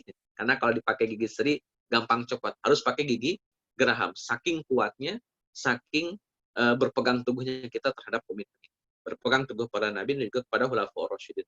Kalimat yang ingin saya bahas adalah Al-Mahdi. Mahdi itu mendapatkan petunjuk, mendapatkan hidayah. Jadi Imam Mahdi adalah imam yang senantiasa mendapatkan hidayah, senantiasa mendapatkan petunjuk, senantiasa mendapatkan bimbingan dari Allah Azza wa Jalla. Siapakah dia? Teman-teman yang Allah muliakan, siapakah Imam Mahdi yang dimaksud? Yang kita memahami sebagai orang yang mendapatkan petunjuk dan hidayah? Jawabannya teman-teman yang Allah muliakan, kata Nabi Shallallahu Alaihi Wasallam, la tadhabu ad-dunya, tidak akan berakhir dunia ini, hatta yamlikal arab rajulun min ahli baiti yuwati'u ismuhu ismi. Insyaallah. Kata Nabi Shallallahu Alaihi Wasallam, tidak akan berakhir dunia ini sehingga bangsa Arab dipimpin. Ini penjelasannya. Sehingga bangsa Arab dipimpin oleh seorang laki-laki dari keluarga saya. Dari keluarga saya itu maksudnya dari keluarganya Nabi Shallallahu Alaihi Wasallam, dari ahlul bait Nabi Shallallahu Alaihi Wasallam. Wa ismuhu yuwati'u ismuhu, dan namanya sama dengan nama saya. Berarti dipastikan nama Imam Mahdi adalah Muhammad. Nama bapaknya pun sama. Dalam riwayat yang lain nanti riwayatnya namanya sama dengan namaku dan nama bapaknya sama dengan nama bapakku. Jadi namanya Muhammad bin Abdullah. Yang pastikan nama Muhammad bin Abdullah banyak Pak sekarang. Siapakah Muhammad bin Abdullah yang dimaksud sebagai Imam Mahdi? Allah a'lam. Sampai dijelaskan oleh riwayat yang lain dalam riwayat Abu Daud, kata Nabi Shallallahu Alaihi Wasallam, Al-Mahdiyu min itrati, bahwa Al-Mahdi itu dari keluargaku, kata Nabi Shallallahu Alaihi Wasallam, min waladi Fatimah, dari keturunan Fatimah. Fatimah itu menikah dengan Ali bin Abi Thalib. Berarti teman-teman yang Allah muliakan, Imam Mahdi berasal dari Fatimah dan Ali bin Abi Thalib radhiyallahu anhu. Putra Ali bin Abi Thalib ada Hasan, ada Husain, ada Ummu Kulsum. Itu di antara yang paling masyhur ya kita kenal. Putranya Fatimah dengan Ali ada Hasan, ada Husain, ada Ummu Kulsum. Katakanlah 3 lah yang kita kenal. Di antara 3 orang ini, dari keturunan mana Imam Mahdi akan muncul? Hasan kah, Husain kah, atau Ummu Kulsum? Teman-teman yang Allah muliakan, dijelaskan dalam lanjutan hadis dari Nabi Shallallahu Alaihi Wasallam. Ini dijelaskan dulu oleh Imam Ibnu Katsir ya. Dijelaskan oleh Imam Ibnu Katsir, kata Imam Ibnu Katsir, Muhammad bin Abdullah al-Alawi al-Fatimi al-Hasani. Ini pendapat Imam Ibnu Katsir. Kata Imam Ibnu Katsir, nama Imam Mahdi namanya adalah Muhammad bin Abdullah, karena sama dengan namaku dan bapaknya sama dengan nama bapaknya Nabi Muhammad Shallallahu Alaihi Wasallam. Al-Alawi itu keturunan dari Ali bin Abi Thalib. Al-Fatimi keturunan dari Fatimah. Dan terakhir Al-Hasani keturunan dari Hasan. Itu bedanya kita dengan Syiah. Kalau Syiah itu Imam Mahdi keturunan dari Husain. Yang betul Imam Mahdi keturunan dari Hasan. Allah a'lam. Baik teman-teman yang Allah muliakan, dijelaskan dalam riwayat ini, 1 menit lagi lah saya sampaikan, ciri-ciri dari Imam Mahdi, ciri fisik Imam Mahdi, kata Nabi Shallallahu Alaihi Wasallam, Imam Mahdi ini keturunan saya, ciri-cirinya. Kemudian dahinya lebar, dahinya lebar. Rambut kepala bagian depannya tersingkap, jadi ya lebar, sering tersingkap. Hidungnya mancung, itu jelas ya, berarti Imam Mahdi tidak mungkin orang Jawa. Imam Mahdi tidak mungkin orang Sunda. Jadi kalau ada orang Sunda, orang Jawa, ngaku jadi Imam Mahdi, ngaca harusnya. Teman-teman yang Allah muliakan, bahkan Al-Qari, beliau menyampaikan, hidung beliau tidaklah pesek, karena bentuk hidung semacam ini kurang disukai. Ini penjelasannya dalam kitab Aunul Ma'bud. Jadi ini hadis disampaikan oleh Imam Abu Daud dalam kitab Sunannya. Dan Sunan Abu Daud ada syarah, nama syarahnya adalah Aunul Ma'bud. Jadi mustahil Imam Mahdi hidungnya pesek. Di Cempaka Putih dulu ada yang ngaku Imam Mahdi, tapi sayang hidungnya pesek. Jadi tidak dipercaya, karena Imam Mahdi harus hidungnya.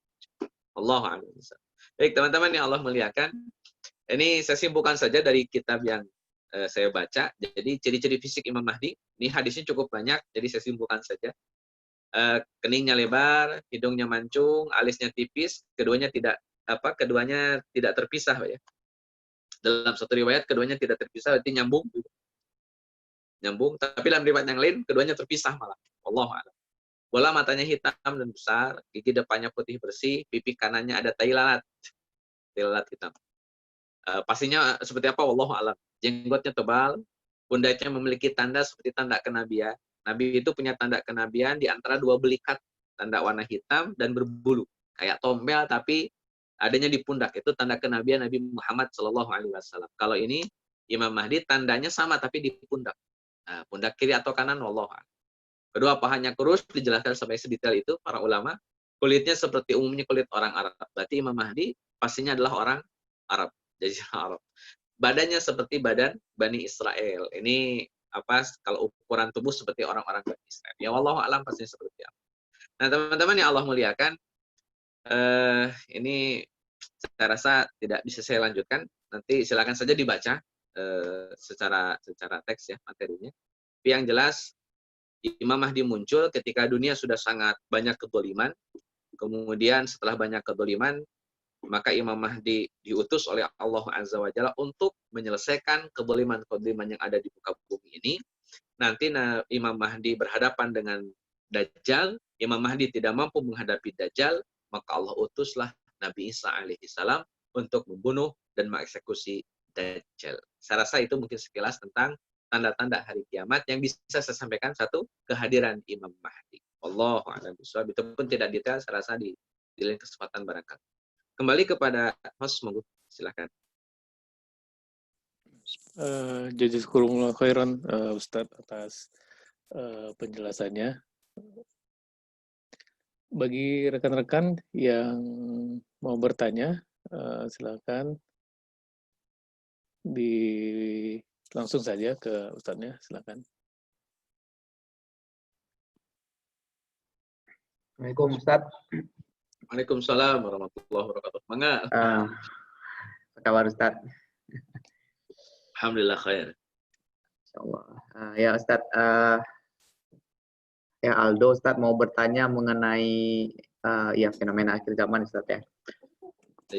Gini Ustaz, jadi kalau kita lihat beberapa waktu terakhir gitu kan sangat cukup banyak ustadz-ustadz yang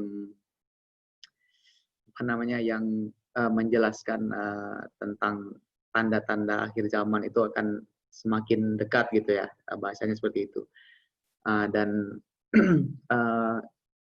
Dan tidak jarang juga masyarakat yang mendengarkan atau yang menyimak atau yang mengikuti kajian dari ustadz-ustadz yang menjelaskan tersebut percaya gitu dengan tanda-tanda tersebut. Dengan buktinya itu mungkin mereka banyak yang menjual harta bendanya segala macam untuk mempersiapkan gitu, menjual rumahnya yang mungkin rumahnya satu-satunya terus bersembunyi di mana gitu. Sering kita dengar seperti itu Ustaz. Nah, padahal mungkin penjelasan dari Ustadz yang lain juga menjelaskan bahwa apa yang disampaikan oleh dai-dai tersebut dalam tanda kutip lebih banyak cocok loginya gitu Ustaz, daripada mengikuti dalil-dalil yang sahih, dari dalil yang literatur yang jelas seperti yang Ustaz sampaikan tadi. Nah, mohon nasihatnya Ustaz, bagaimana sebaiknya kita masyarakat mungkin yang awam ya, yang masih menuntut ilmu, yang mungkin belum banyak tahu nih tentang tentang penjelasan tanda-tanda hari kiamat seperti ini, bagaimana kita menyikapinya, penjelasan dari Ustaz tersebut, dan sebaiknya kita itu responnya seperti apa gitu Ustaz. Mungkin gitu Ustaz pertanyaannya Ustaz. Baik. Terima kasih, insyaallah. Memang fenomenanya demikian ya sekarang. Poin pertama mungkin untuk menjawab pertanyaan Pak Aldi. Pertama, para asatid yang menyampaikan tanda-tanda kiamat sekaligus memastikan fenomena-fenomena yang ada. Jadi ini kan yang jadi masalah adalah fenomena ini dipastikan sebagai representasi hadis. Itu yang menjadi problem.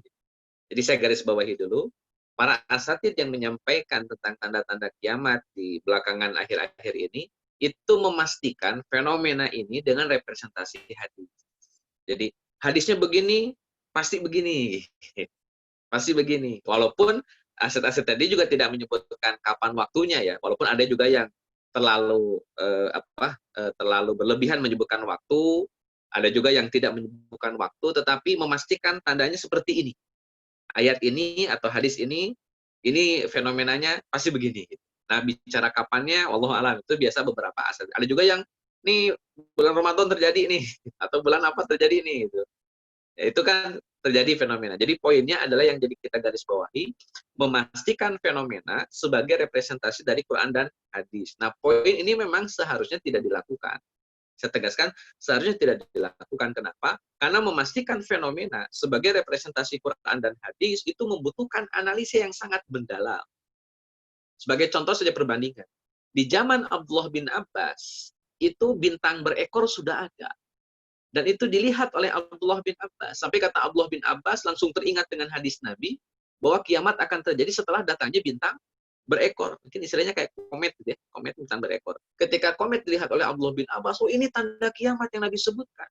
Dan Bapak Ibu yang Allah muliakan, ya teman-teman semua yang Allah muliakan, kan komet tidak hanya datang di zaman Abdullah bin Abbas saja.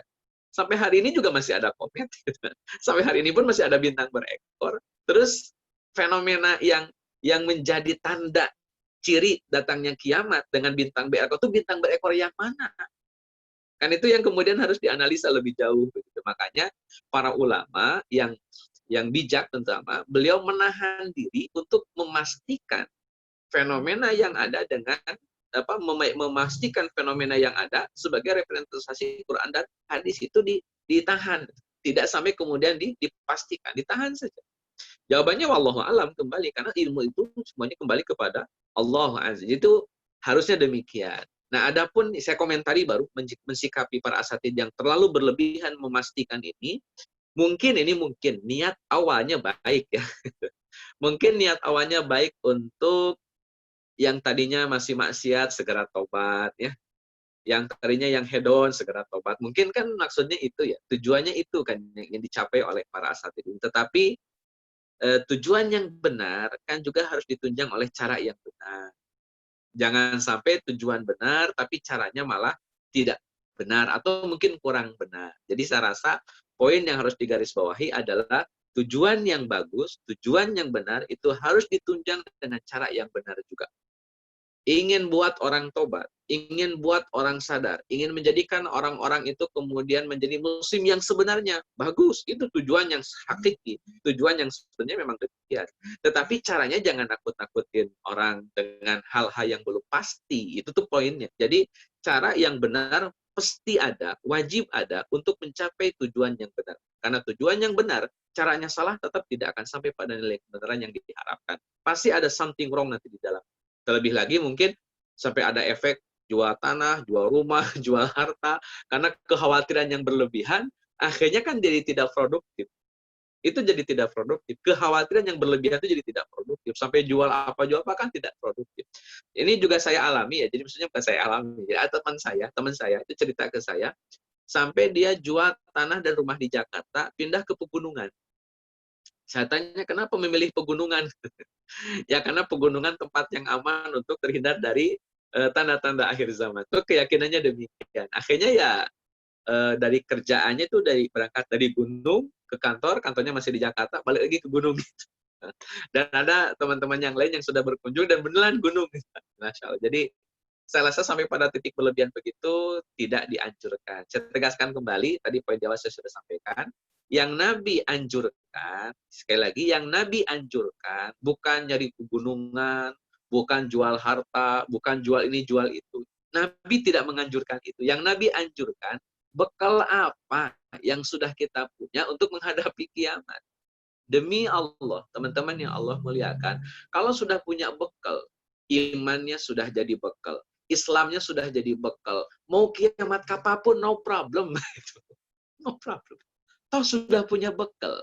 Sama seperti, mohon maaf saya kasih ilustrasi, kalau kita sudah punya bekal, mau berangkat kapanpun, mau take off kapanpun, naik pesawat, toh kita sudah punya bekal, santai, enjoy saja. Yang deg-degan kan ketika kita nggak punya bekal, tidak punya uang, tidak punya apa-apa, tapi kita harus berangkat ke tempat yang cukup jauh. Itu kan baru yang deg-degan. Gimana ceritanya kita bisa hidup di tempat yang jauh jika kita tidak punya perbekalan. Maka pesan Nabi, bekalnya bukan memperhatikan kiamatnya sampai menimbulkan sifat yang tidak produktif atau sikap yang tidak. Jadi saya pribadi secara niatnya mungkin bagus, saya apresiasi niat. Tapi niat yang bagus, tujuan yang bagus perlu ditunjang dengan cara yang benar. Jangan sampai membuat kontraproduktif dengan masyarakat muslim yang ada. Jadi Ya, silakanlah sampaikan sewajarnya, secukupnya saja apa yang dicukupkan oleh Quran, apa yang dicukupkan oleh hadis, itu yang akan kita cukupkan.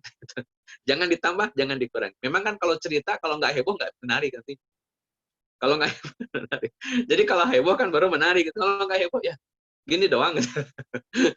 Nggak wah gitu kan. Nah, saya tambahkan satu poin ya, teman-teman. Kalau nanti bisa buka di surat Al-Anbiya ayat ke-40. Surat Al-Anbiya ayat ke-40. Surat ke-21. Ada kalimat begini. Bal ta'tihim baghtatan. Bal ta'tihim baghtatan. Fatabhatuhum fala yastati'una raddaha walahum yunzurun. Al-Anbiya ayat 40.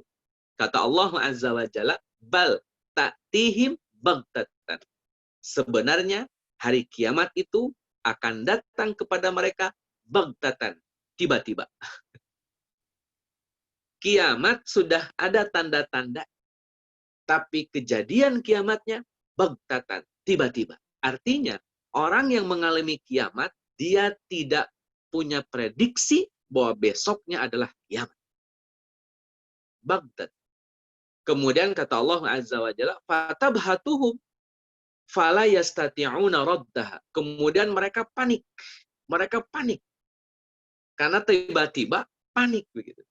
Mereka tidak sanggup menolaknya. Fala yastati'una raddaha. Mereka tidak sanggup menolaknya. Mau menolak gimana? Ini ketentuan Allah. Jadi gambaran kiamat itu begitu, dan itu prosesnya masih panjang, masih panjang. Jadi kalau jual harta sekarang, nanti ketika datang Dajjal nggak bisa ngapa-ngapain itu, nggak bisa ngelawan. Gitu. Kan kalau Dajjal nggak mungkin bisa naik ke gunung, kata siapa? Gunung bisa dinaikin sama Dajjal itu. Yang tidak dikuasai oleh Dajjal cuma 2 tempat, Mekah, Madinah. Nah, kalau mau cari aman, pindah ke Mekah atau ke Madinah, itu baru aman. Tapi kan modalnya besar untuk pindah ke Mekah. Itu baru iya. Jadi hadis yang menyebutkan Dajjal tidak akan masuk ke Mekah ke Madinah, itu betul. Itu betul. Dan itu hadis sahih. Jadi kalau mau menyelamatkan dari pengaruh Dajjal, ya pindah ke Mekah dan ke Madinah. Masih tinggal di Jeddah, masih kena Dajjal. Tinggal di Riyadh, masih kena Dajjal. Apalagi cuma tinggalnya di gunung. Udah sikat sama Dajjal. Jadi saya rasa belum ada rasionalisasi tinggal di pegunungan, apa sampai bikin pemukiman khusus. Saya rasa malah jadi tidak ini ya. Jadi agak banyak menimbulkan fitnahnya nanti.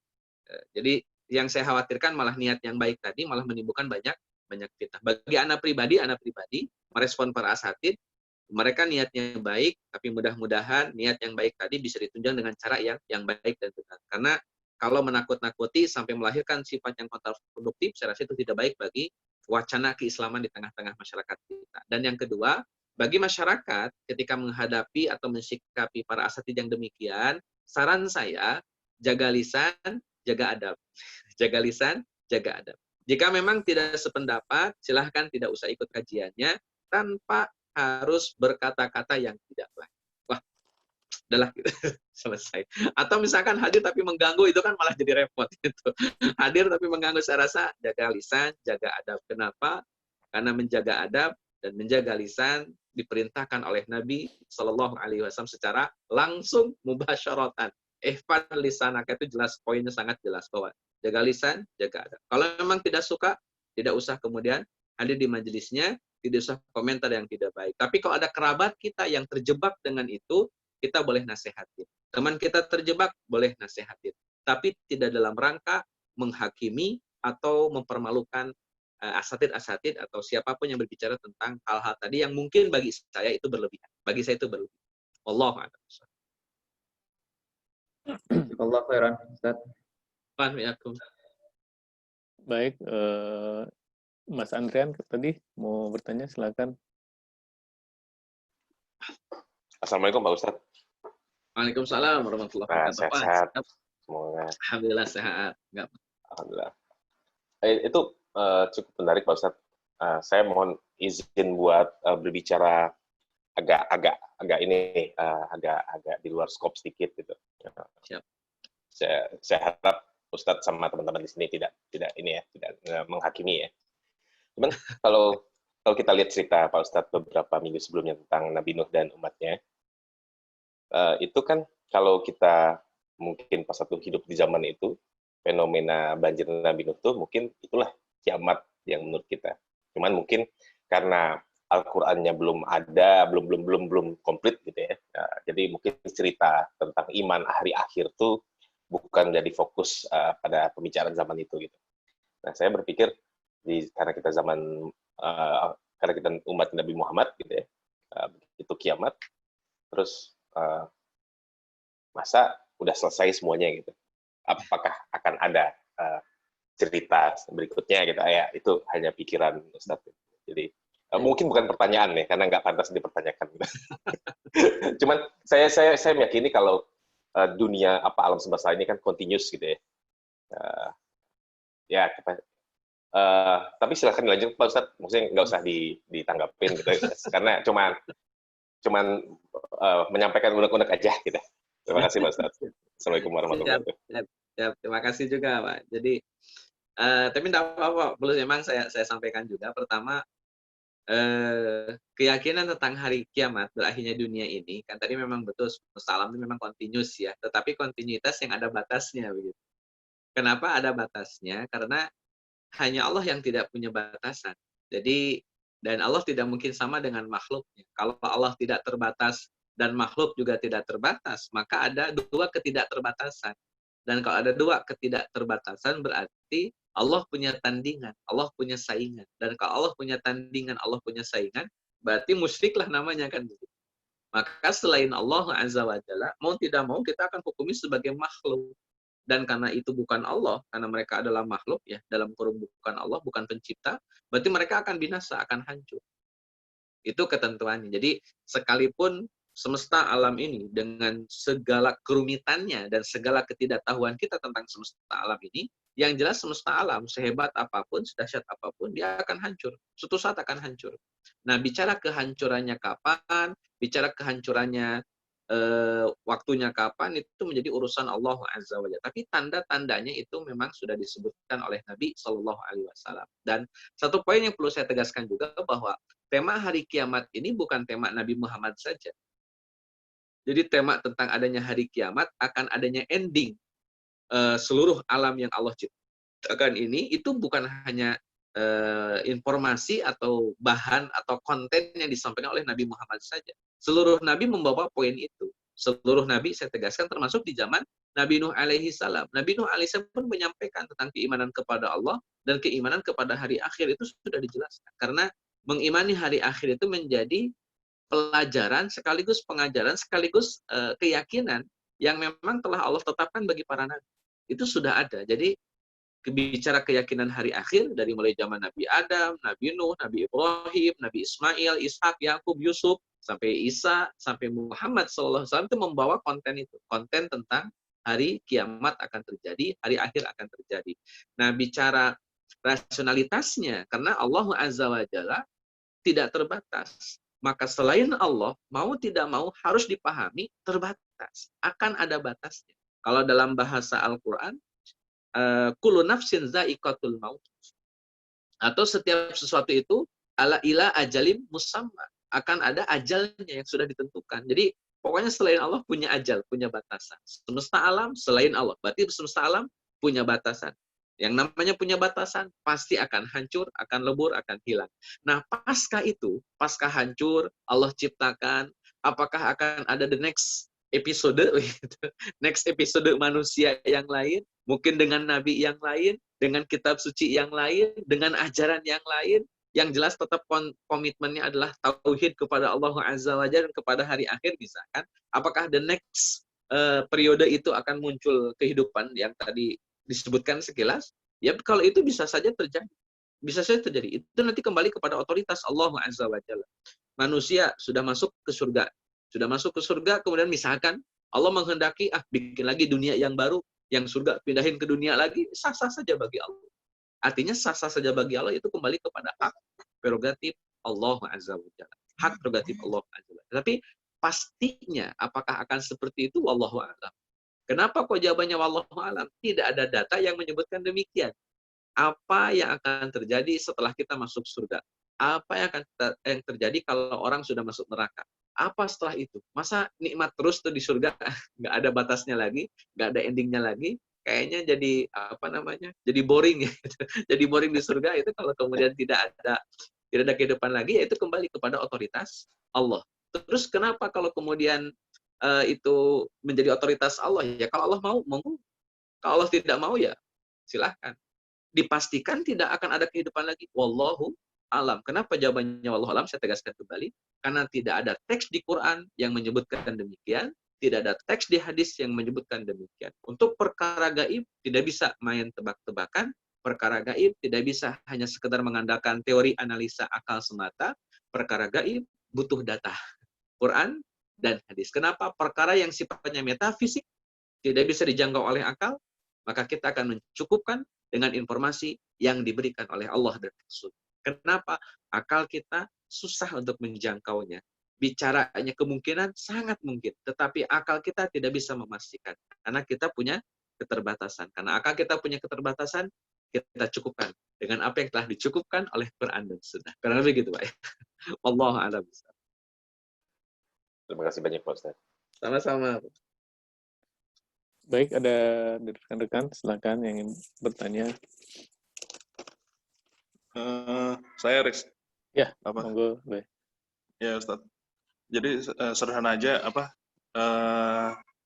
dari dulu mungkin kalau baca atau melihat kajian mengenai akhir zaman, yang saya baru dengar baru-baru ini itu adalah ada yang bilang Yudas Iskariot itu adalah Dajjal. Sebenarnya sederhana aja pertanyaan saya, apakah ada rujukan di ulama-ulama salaf atau kitab-kitab ulama salaf yang arahnya ke sana gitu? Karena itu benar-benar kayak, ini kok kayak baru banget nih di 2020 nih. Kira-kira seperti itu. Baik. Teman-teman yang Allah muliakan, jujur sampai hari ini saya tidak mendapatkan data secara empirik, baik teks Quran, teks hadis, akwal ulama yang menyebutkan bahwa Yudas Iskariot itu adalah Dajjal. Jadi sampai hari ini saya belum menemukan datanya. Ya, saya yang belum menemukan datanya. Wallahu a'lam, mungkin yang lain sudah menemukan datanya. Wallahu a'lam. Tapi saya pribadi, teks yang saya baca, misalkan saya buka Bidayah wa Nihayah tentang kisah dari Nabi Adam sampai ke akhir zaman, itu yang ditulis oleh Imam Ibnu Katsir rahimahullahu taala, atau saya cari-cari di kitab Syiar Alam Nubala, atau saya cari-cari dalam literatur akhir zaman lah secara umum, itu tidak menemukan akwal yang menyebutkan bahwa Yudas Iskariot adalah Dajjal. Itu tidak ada. Saya pribadi tidak menemukan itu. Ada cerita, tapi ini cerita dari Ustadz ya, saya kutip nih, cerita. Kalau cerita dari Ustadz kan tidak bisa dibuktikan sisi ilmiahnya, Pak. Dari mana kemudian kita bisa bertanggung jawabkan kalau cerita ya? Saya juga bisa kalau cerita mah gitu. Asal cerita bisa saja gitu. Tapi kan tidak bisa dipastikan kebenarannya nantinya. Ada cerita yang menyebutkan begini, katanya Samiri itu adalah Dajjal. Dari Samiri itu Dajjal, dan dia terus itu hidup di setiap zamannya sampai di zaman Nabi Muhammad SAW. Ini cerita. Saya tegaskan ini cerita. Tidak bisa dipastikan dalam bentuk data apapun, baik Quran maupun hadis. Yang jelas, teman-teman yang Allah muliakan, yang jelas, Nabi Nuh alaihi salam sudah memperingatkan tentang hadirnya Dajjal. Jadi peristiwa akan munculnya Dajjal dan peringatan hati-hati terhadap Dajjal itu gongnya sudah ada di zaman Nabi Nuh. Woro-woronya sudah ada sejak zaman Nabi Nuh alaihi salam. Tapi siapakah Dajjal yang dimaksud oleh Nabi Nuh? Seperti apakah Dajjal yang dimaksud oleh Nabi Nuh alaihi salam, dan bagaimana perawakannya, itu tidak detail dijelaskan. Jadi artinya setiap nabi pasti memperingatkan Dajjal. Dari mulai Nabi Nuh, kemudian Nabi Ibrahim, Nabi Musa, Nabi Isa, sampai ke Nabi Muhammad SAW memperingatkan kepada kita tentang Dajjal. Baru di zaman Nabi Muhammad SAW ada peristiwa. Nah, ini ada peristiwa. Jadi ada informasi yang cukup mengejutkan bagi kaum muslimin kita hari ini, dan juga para sahabat di zaman Nabi. Seorang sahabat namanya Tamim bin Aus Ad-Dari. Tamim bin Aus Ad-Dari ini, beliau sedang berlayar. Terdamparlah di salah satu pulau di Yaman. Tamim bin Aus Ad-Dari ini seorang Nasrani awalnya, tapi dia masuk Islam. Jadi dia background awalnya adalah seorang ahli kitab. Ketika sedang berlayar, terdampar di salah satu pulau di Yaman. Pastinya pulau mana, wallahu alam. Yang jelas salah satu pulau di Yaman. Ini hadis sahih. Ketika Tamim bin Aus Ad-Dari sampai di pulau tersebut, beliau bertemu makhluk sejenis makhluk seperti hewan melata berbulu. Dan Tamim bin Aus Ad-Dari tidak tahu mana bagian kepala, mana bagian buntutnya.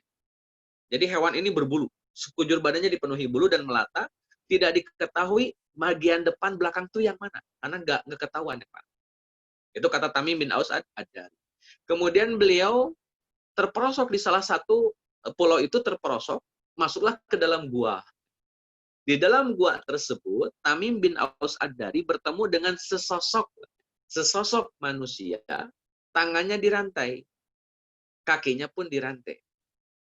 Dalam penjelasan Tamim bin Aus Ad-Dari, rambutnya gondrong, keribu.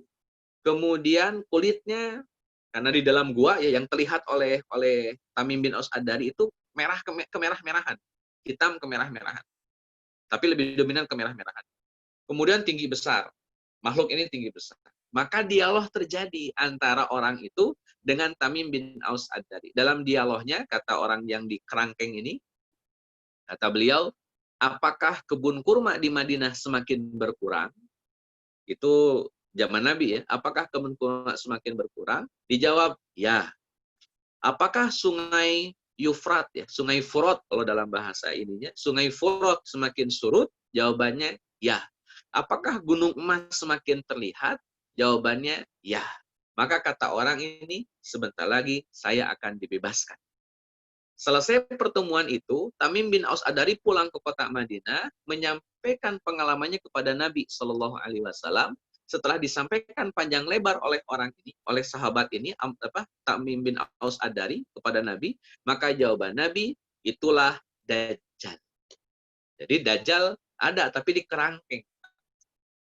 Jadi kalau kemudian disebut Yudas Iskariot, saya belum menemukan data yang valid, tapi kalau pertemuan Tamim bin Aus Ad-Dari dengan Dajjal itu jelas hadisnya sahih, dan saya yakini itu kebenarannya, tapi memastikan pulau Yamannya di mana, memastikan Dajjalnya di kerangkeng di mana, wallah. Barangkali mau ada tim ekspedisi mencari barang. Wallahu a'lam bishawab. Oke. Ya, Toib Ustaz. Terima kasih. Sama-sama. Ya, Pak Ustadz, saya mau nambahkan juga dari beberapa kajian juga saya juga mendengar perihal itu Pak Ustadz Tamim bin Aus Ad-Dari. Aus Ad-Dari tadi. Ya kalau kita lihat secara logikanya kan itu berada di zaman Rasulullah ya Ustadz ya. Dan dia akan, dan nantinya di episode Dajjal itu kan akan muncul pada saat hari kiamat dan akan bertemu Imam Mahdi. Dan itu kan waktu yang cukup lama kan Pak Ustadz, ribuan tahun itu. Ya kausarnya kan tidak begitu masuk di akal kita gitu Pak Ustadz, terhadap bukti-bukti tersebut. Bagaimana untuk menjelaskannya Pak Ustadz? Baik, jadi secara praktis tentang Dajjal ini, Nabi Shallallahu Alaihi Wasallam hanya menyebutkan ciri-ciri dan menyebutkan durasinya di dunia. Jadi praktisnya gini, kita tidak akan bertemu Dajjal sebelum Imam Mahdi ada. Kita tidak akan bertemu Dajjal sebelum Nabi Isa ada. Karena nanti kan eksekutor Dajjal hanya Nabi Isa alaihi salam. Karena hanya ada dua manusia yang punya gelar Al-Masih di muka bumi ini. Hanya dua manusia saja yang punya gelar Al-Masih. Satu, predikat Al-Masih dipegang oleh Dajjal. Makanya kalau kita selesai sholat atau di akhir sholat itu kita berdoa, Allahumma inni a'udzubika min azabi jahannama wa min azabil qabri wa min fitnatil mahya wal mamati wa min fitnatil masihid dajjal. Dajjal itu disebut Al-Masih karena memang diusap atau diurap. Yang kedua, makhluk atau manusia yang punya gelar Al-Masih adalah Nabi Isa alaihi salam. Makanya dalam Al-Qur'an yang menamakan Isa kan Allah Azza wa Jalla. Kata Allah Azza wa Jalla kepada Maryam ketika beliau didatangi oleh Jibril, maka kata Allah Azza wa Jalla, ya ismuhu Isa, ismuhu Al-Masih. Oh Isa itu namanya adalah Al-Masih Isa alaihi salam. Jadi Al-Masih itu penamaan yang Allah berikan kepada Nabi Isa alaihi salam. Makanya hanya Nabi Isa yang bisa membunuh Dajjal. Jadi kemunculan Dajjal berkaitan dengan kemunculan Nabi Isa, berkaitan dengan kemunculan Imam Mahdi. Kalau Imam Mahdi belum muncul, Nabi Isa juga belum muncul, berarti Dajjal juga masih terkerangkeng. Nah, nanti itu akan muncul. Setelah ada di bumi, dalam beberapa riwayat, itu durasi tinggal di bumi hanya 40 hari. Hanya 40 hari. Tapi dalam riwayat yang lain, 40 tahun. Ini tetap angkanya 40, cuman beda di endingnya itu, hari atau tahun. Ada para ulama ingin mengkompromikan, dikompromikan oleh para ulama, 40 hari dan 40 tahun itu nilainya sama.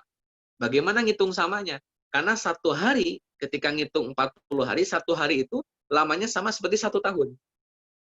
Itu penjelasan ya, penjelasan. Jadi, apa namanya, para ulama berbeda pendapat, durasi lamanya tinggalnya Dajjal di muka bumi. Yang jelas, nanti Imam Mahdi, ini yang saya dapatkan, Imam Mahdi dikejar oleh Dajjal, Dajjal waktu itu dibantu oleh 70.000 orang-orang Yahudi dari Isfahan. Dari Isfahan, dibantu oleh orang-orang Yahudi dari Isfahan sebanyak 70.000 mengejar Imam Mahdi dan kaum muslimin sampai Imam Mahdi dan kaum muslimin terpojok di bumi Syam. Terpojok di bumi Syam. Akhirnya setelah Imam Mahdi dan kaum muslimin terpojok, mereka melaksanakan sholat. Tidak disebutkan apakah sholat isya, sholat maghrib, atau sholat subuh. Yang jelas Imam Mahdi yang jadi imam. Kemudian Allah turunkan Nabi Isa alaihissalam di masjid tersebut. Beberapa ulama menjelaskan masjid yang dimaksud adalah masjid yang ada di bumi Syam. Masjid ini punya menara 3. Salah satu menaranya ada di timur, dan menara di timur ini, kata Nabi SAW, itu berwarna putih.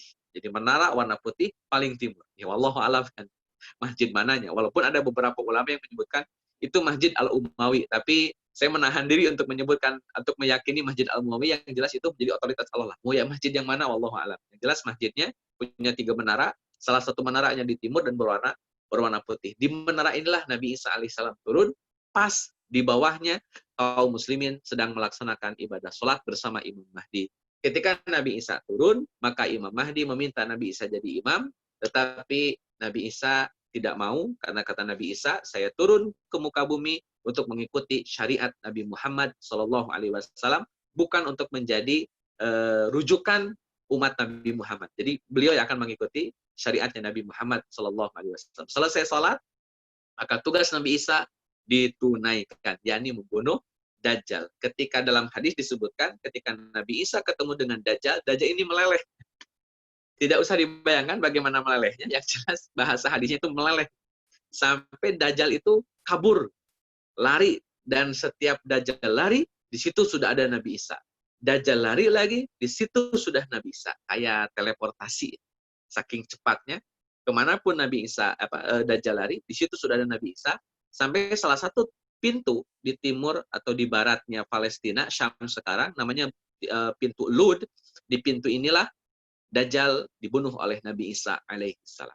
Sampai akhirnya ya Dajjal meninggal. Nanti setelah Dajjal meninggal, dalam suatu riwayat, muncullah tantangan Ya'juj dan Ma'juj. Jadi dalam riwayat yang lain, Ya'juj Ma'juj itu paskanya Dajjal. Wallahu a'lam. Tapi ini urutan yang disampaikan oleh para ulama. Tapi yang jelas wallahu a'lam. Nah, kembali ke penjelasan tadi dari Pak Rizky bahwa durasi ribuan tahun ini memang ketentuan yang disampaikan oleh Quran dan hadis ya, bahwa tentang Dajjal sudah ada sejak zaman Nabi Nuh ceritanya, tetapi pertemuan Dajjal dengan manusia yang terdekat, tentunya data yang terdekat adalah pertemuan Dajjal dengan Tamim bin Aus Ad-Dari.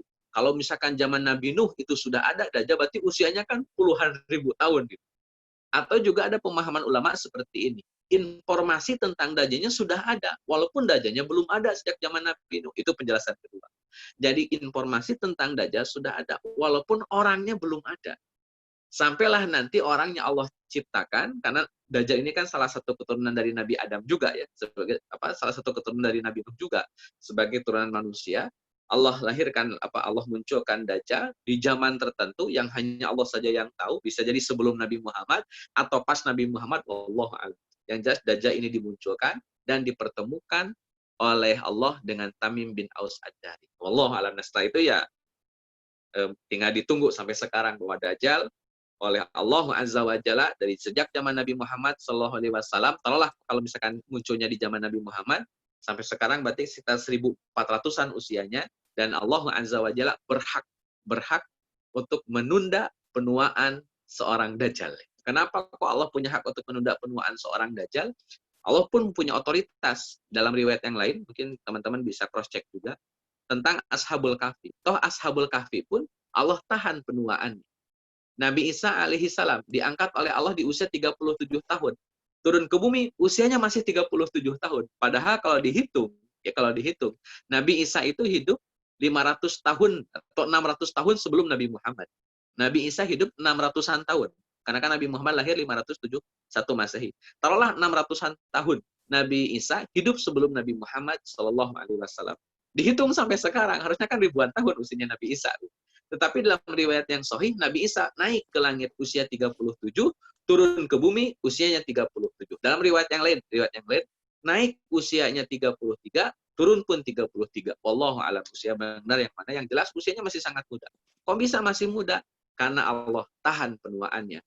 Nabi Isa, Allah tahan penuaannya. Ya'juj Ma'juj, Allah tahan penuaannya. Dajjal, Allah tahan penuaannya. Ashabul Kahfi, Allah tahan penuaannya. Sampai akhirnya tibalah waktunya Dajjal muncul dengan gagah perkasa tentunya. Jadi tidak sampai aki-aki ya. Walaupun mungkin sudah durasinya ribuan tahun. Karena Allah sudah menahan penuaan bagi seorang Dajjal, Isa, dan Ya'juj Ma'juj. Allah a'lam. Iya, jazakumullah khairan, Pak Ustadz.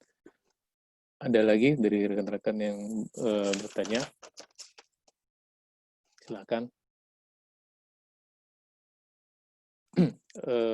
Ini kalau boleh ini mungkin pertanyaan terakhir ya dari ini rekan-rekan yang nggak ada. Ini Pak Ustadz, tadi kan kita dari awal sudah sepakat bahwa untuk urusan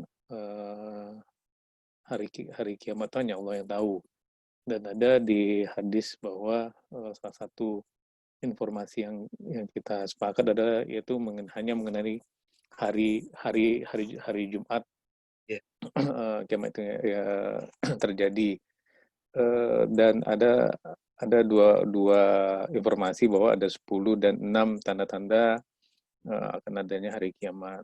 Nah, rentang waktu antara muncul Imam Mahdi terhadap tanda-tanda 10 atau 6 itu sebagaimana Pak Ustaz? Ya. Ada kaidah para ulama menyebutkan bahwa total durasi umat manusia ini kalau dihitung itu 1.500-an tahun total. Tapi data ini sejauh ini tidak disebutkan sebagai data yang valid. Ada ya, sebagian ulama menyebutkan durasi umur umat Nabi Muhammad ini 1.500 tahun. Sekarang sudah 1.441 tahun. Berarti nyisa dikit lagi. Dan itu tidak didasarkan pada data yang valid. Wallahu alam pastinya bagaimana dan seperti apa itu bicara tentang waktu. Adapun jarak antara Imam Mahdi, Nabi Isa, dan Dajjal itu tentunya satu waktu. Mereka bertiga berbarengan gitu untuk menunaikan tugasnya masing-masing.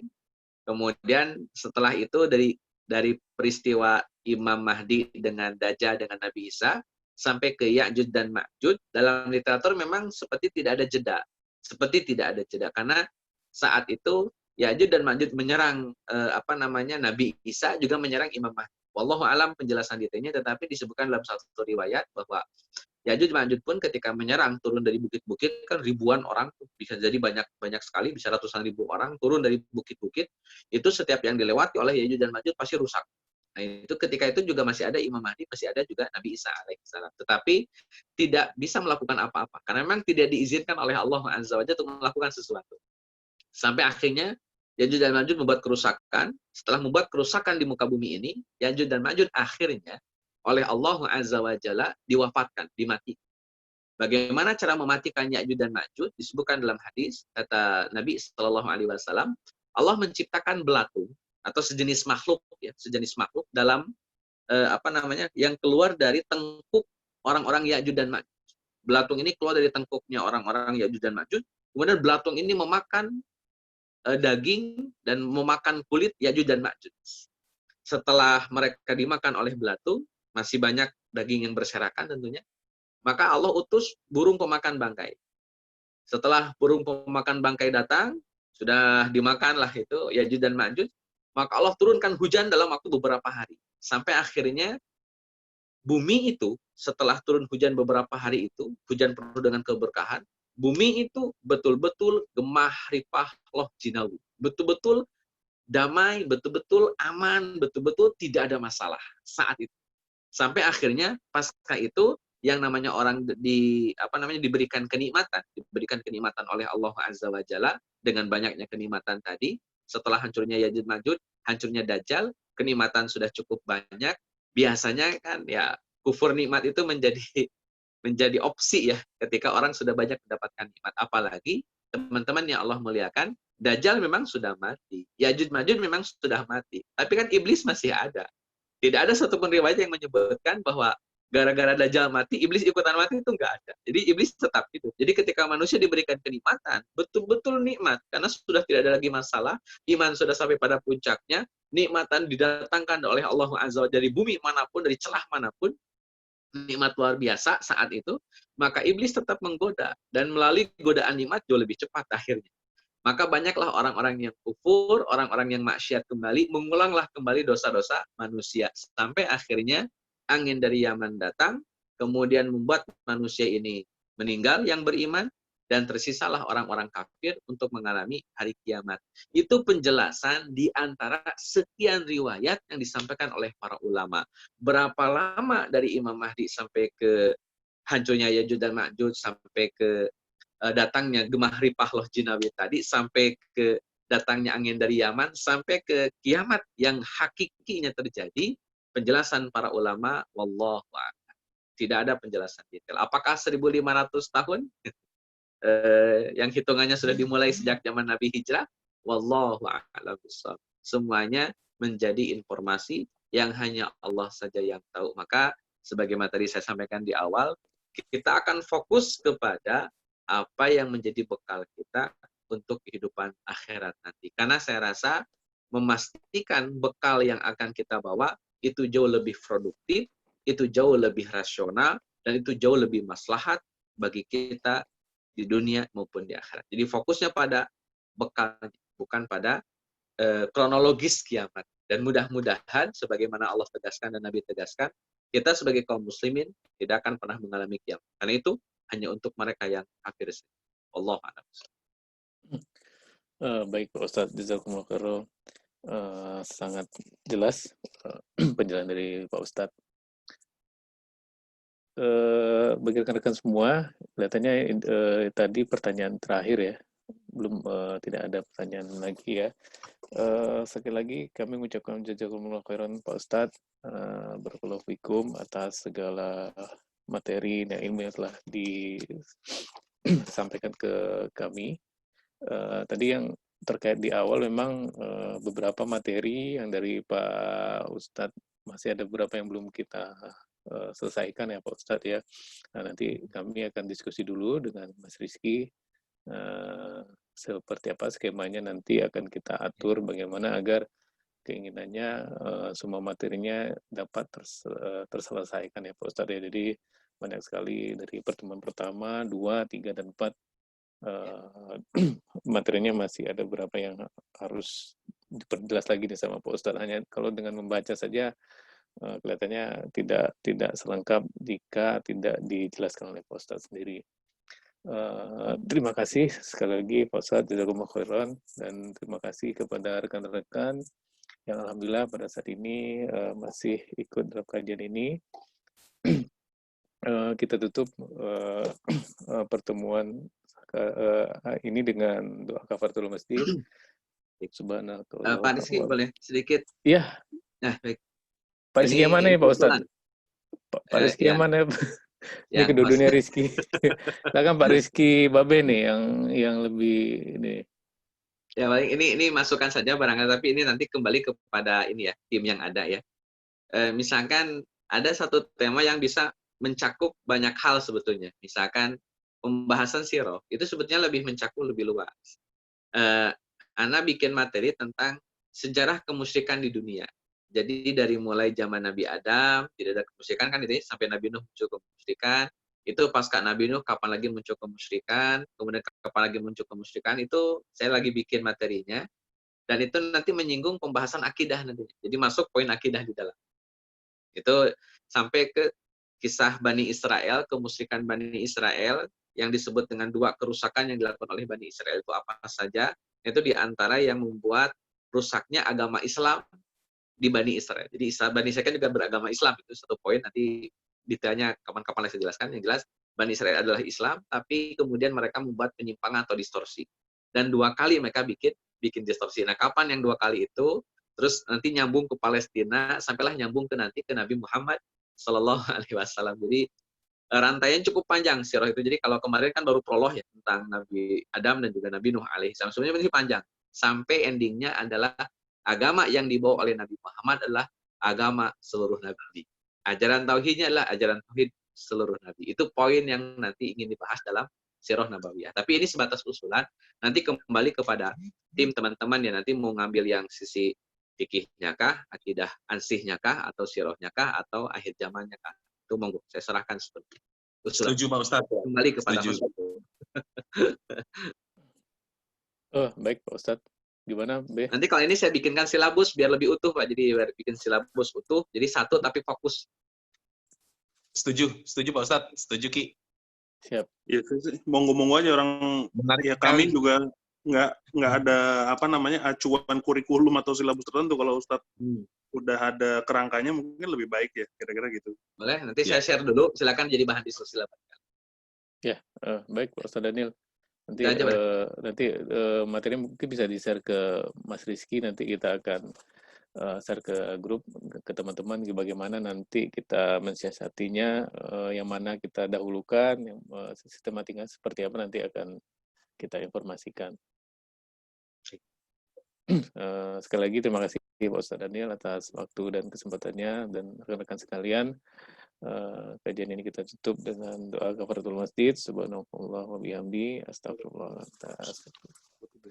Baik, assalamualaikum warahmatullahi wabarakatuh. Waalaikumsalam warahmatullahi wabarakatuh. Warahmatullahi wabarakatuh.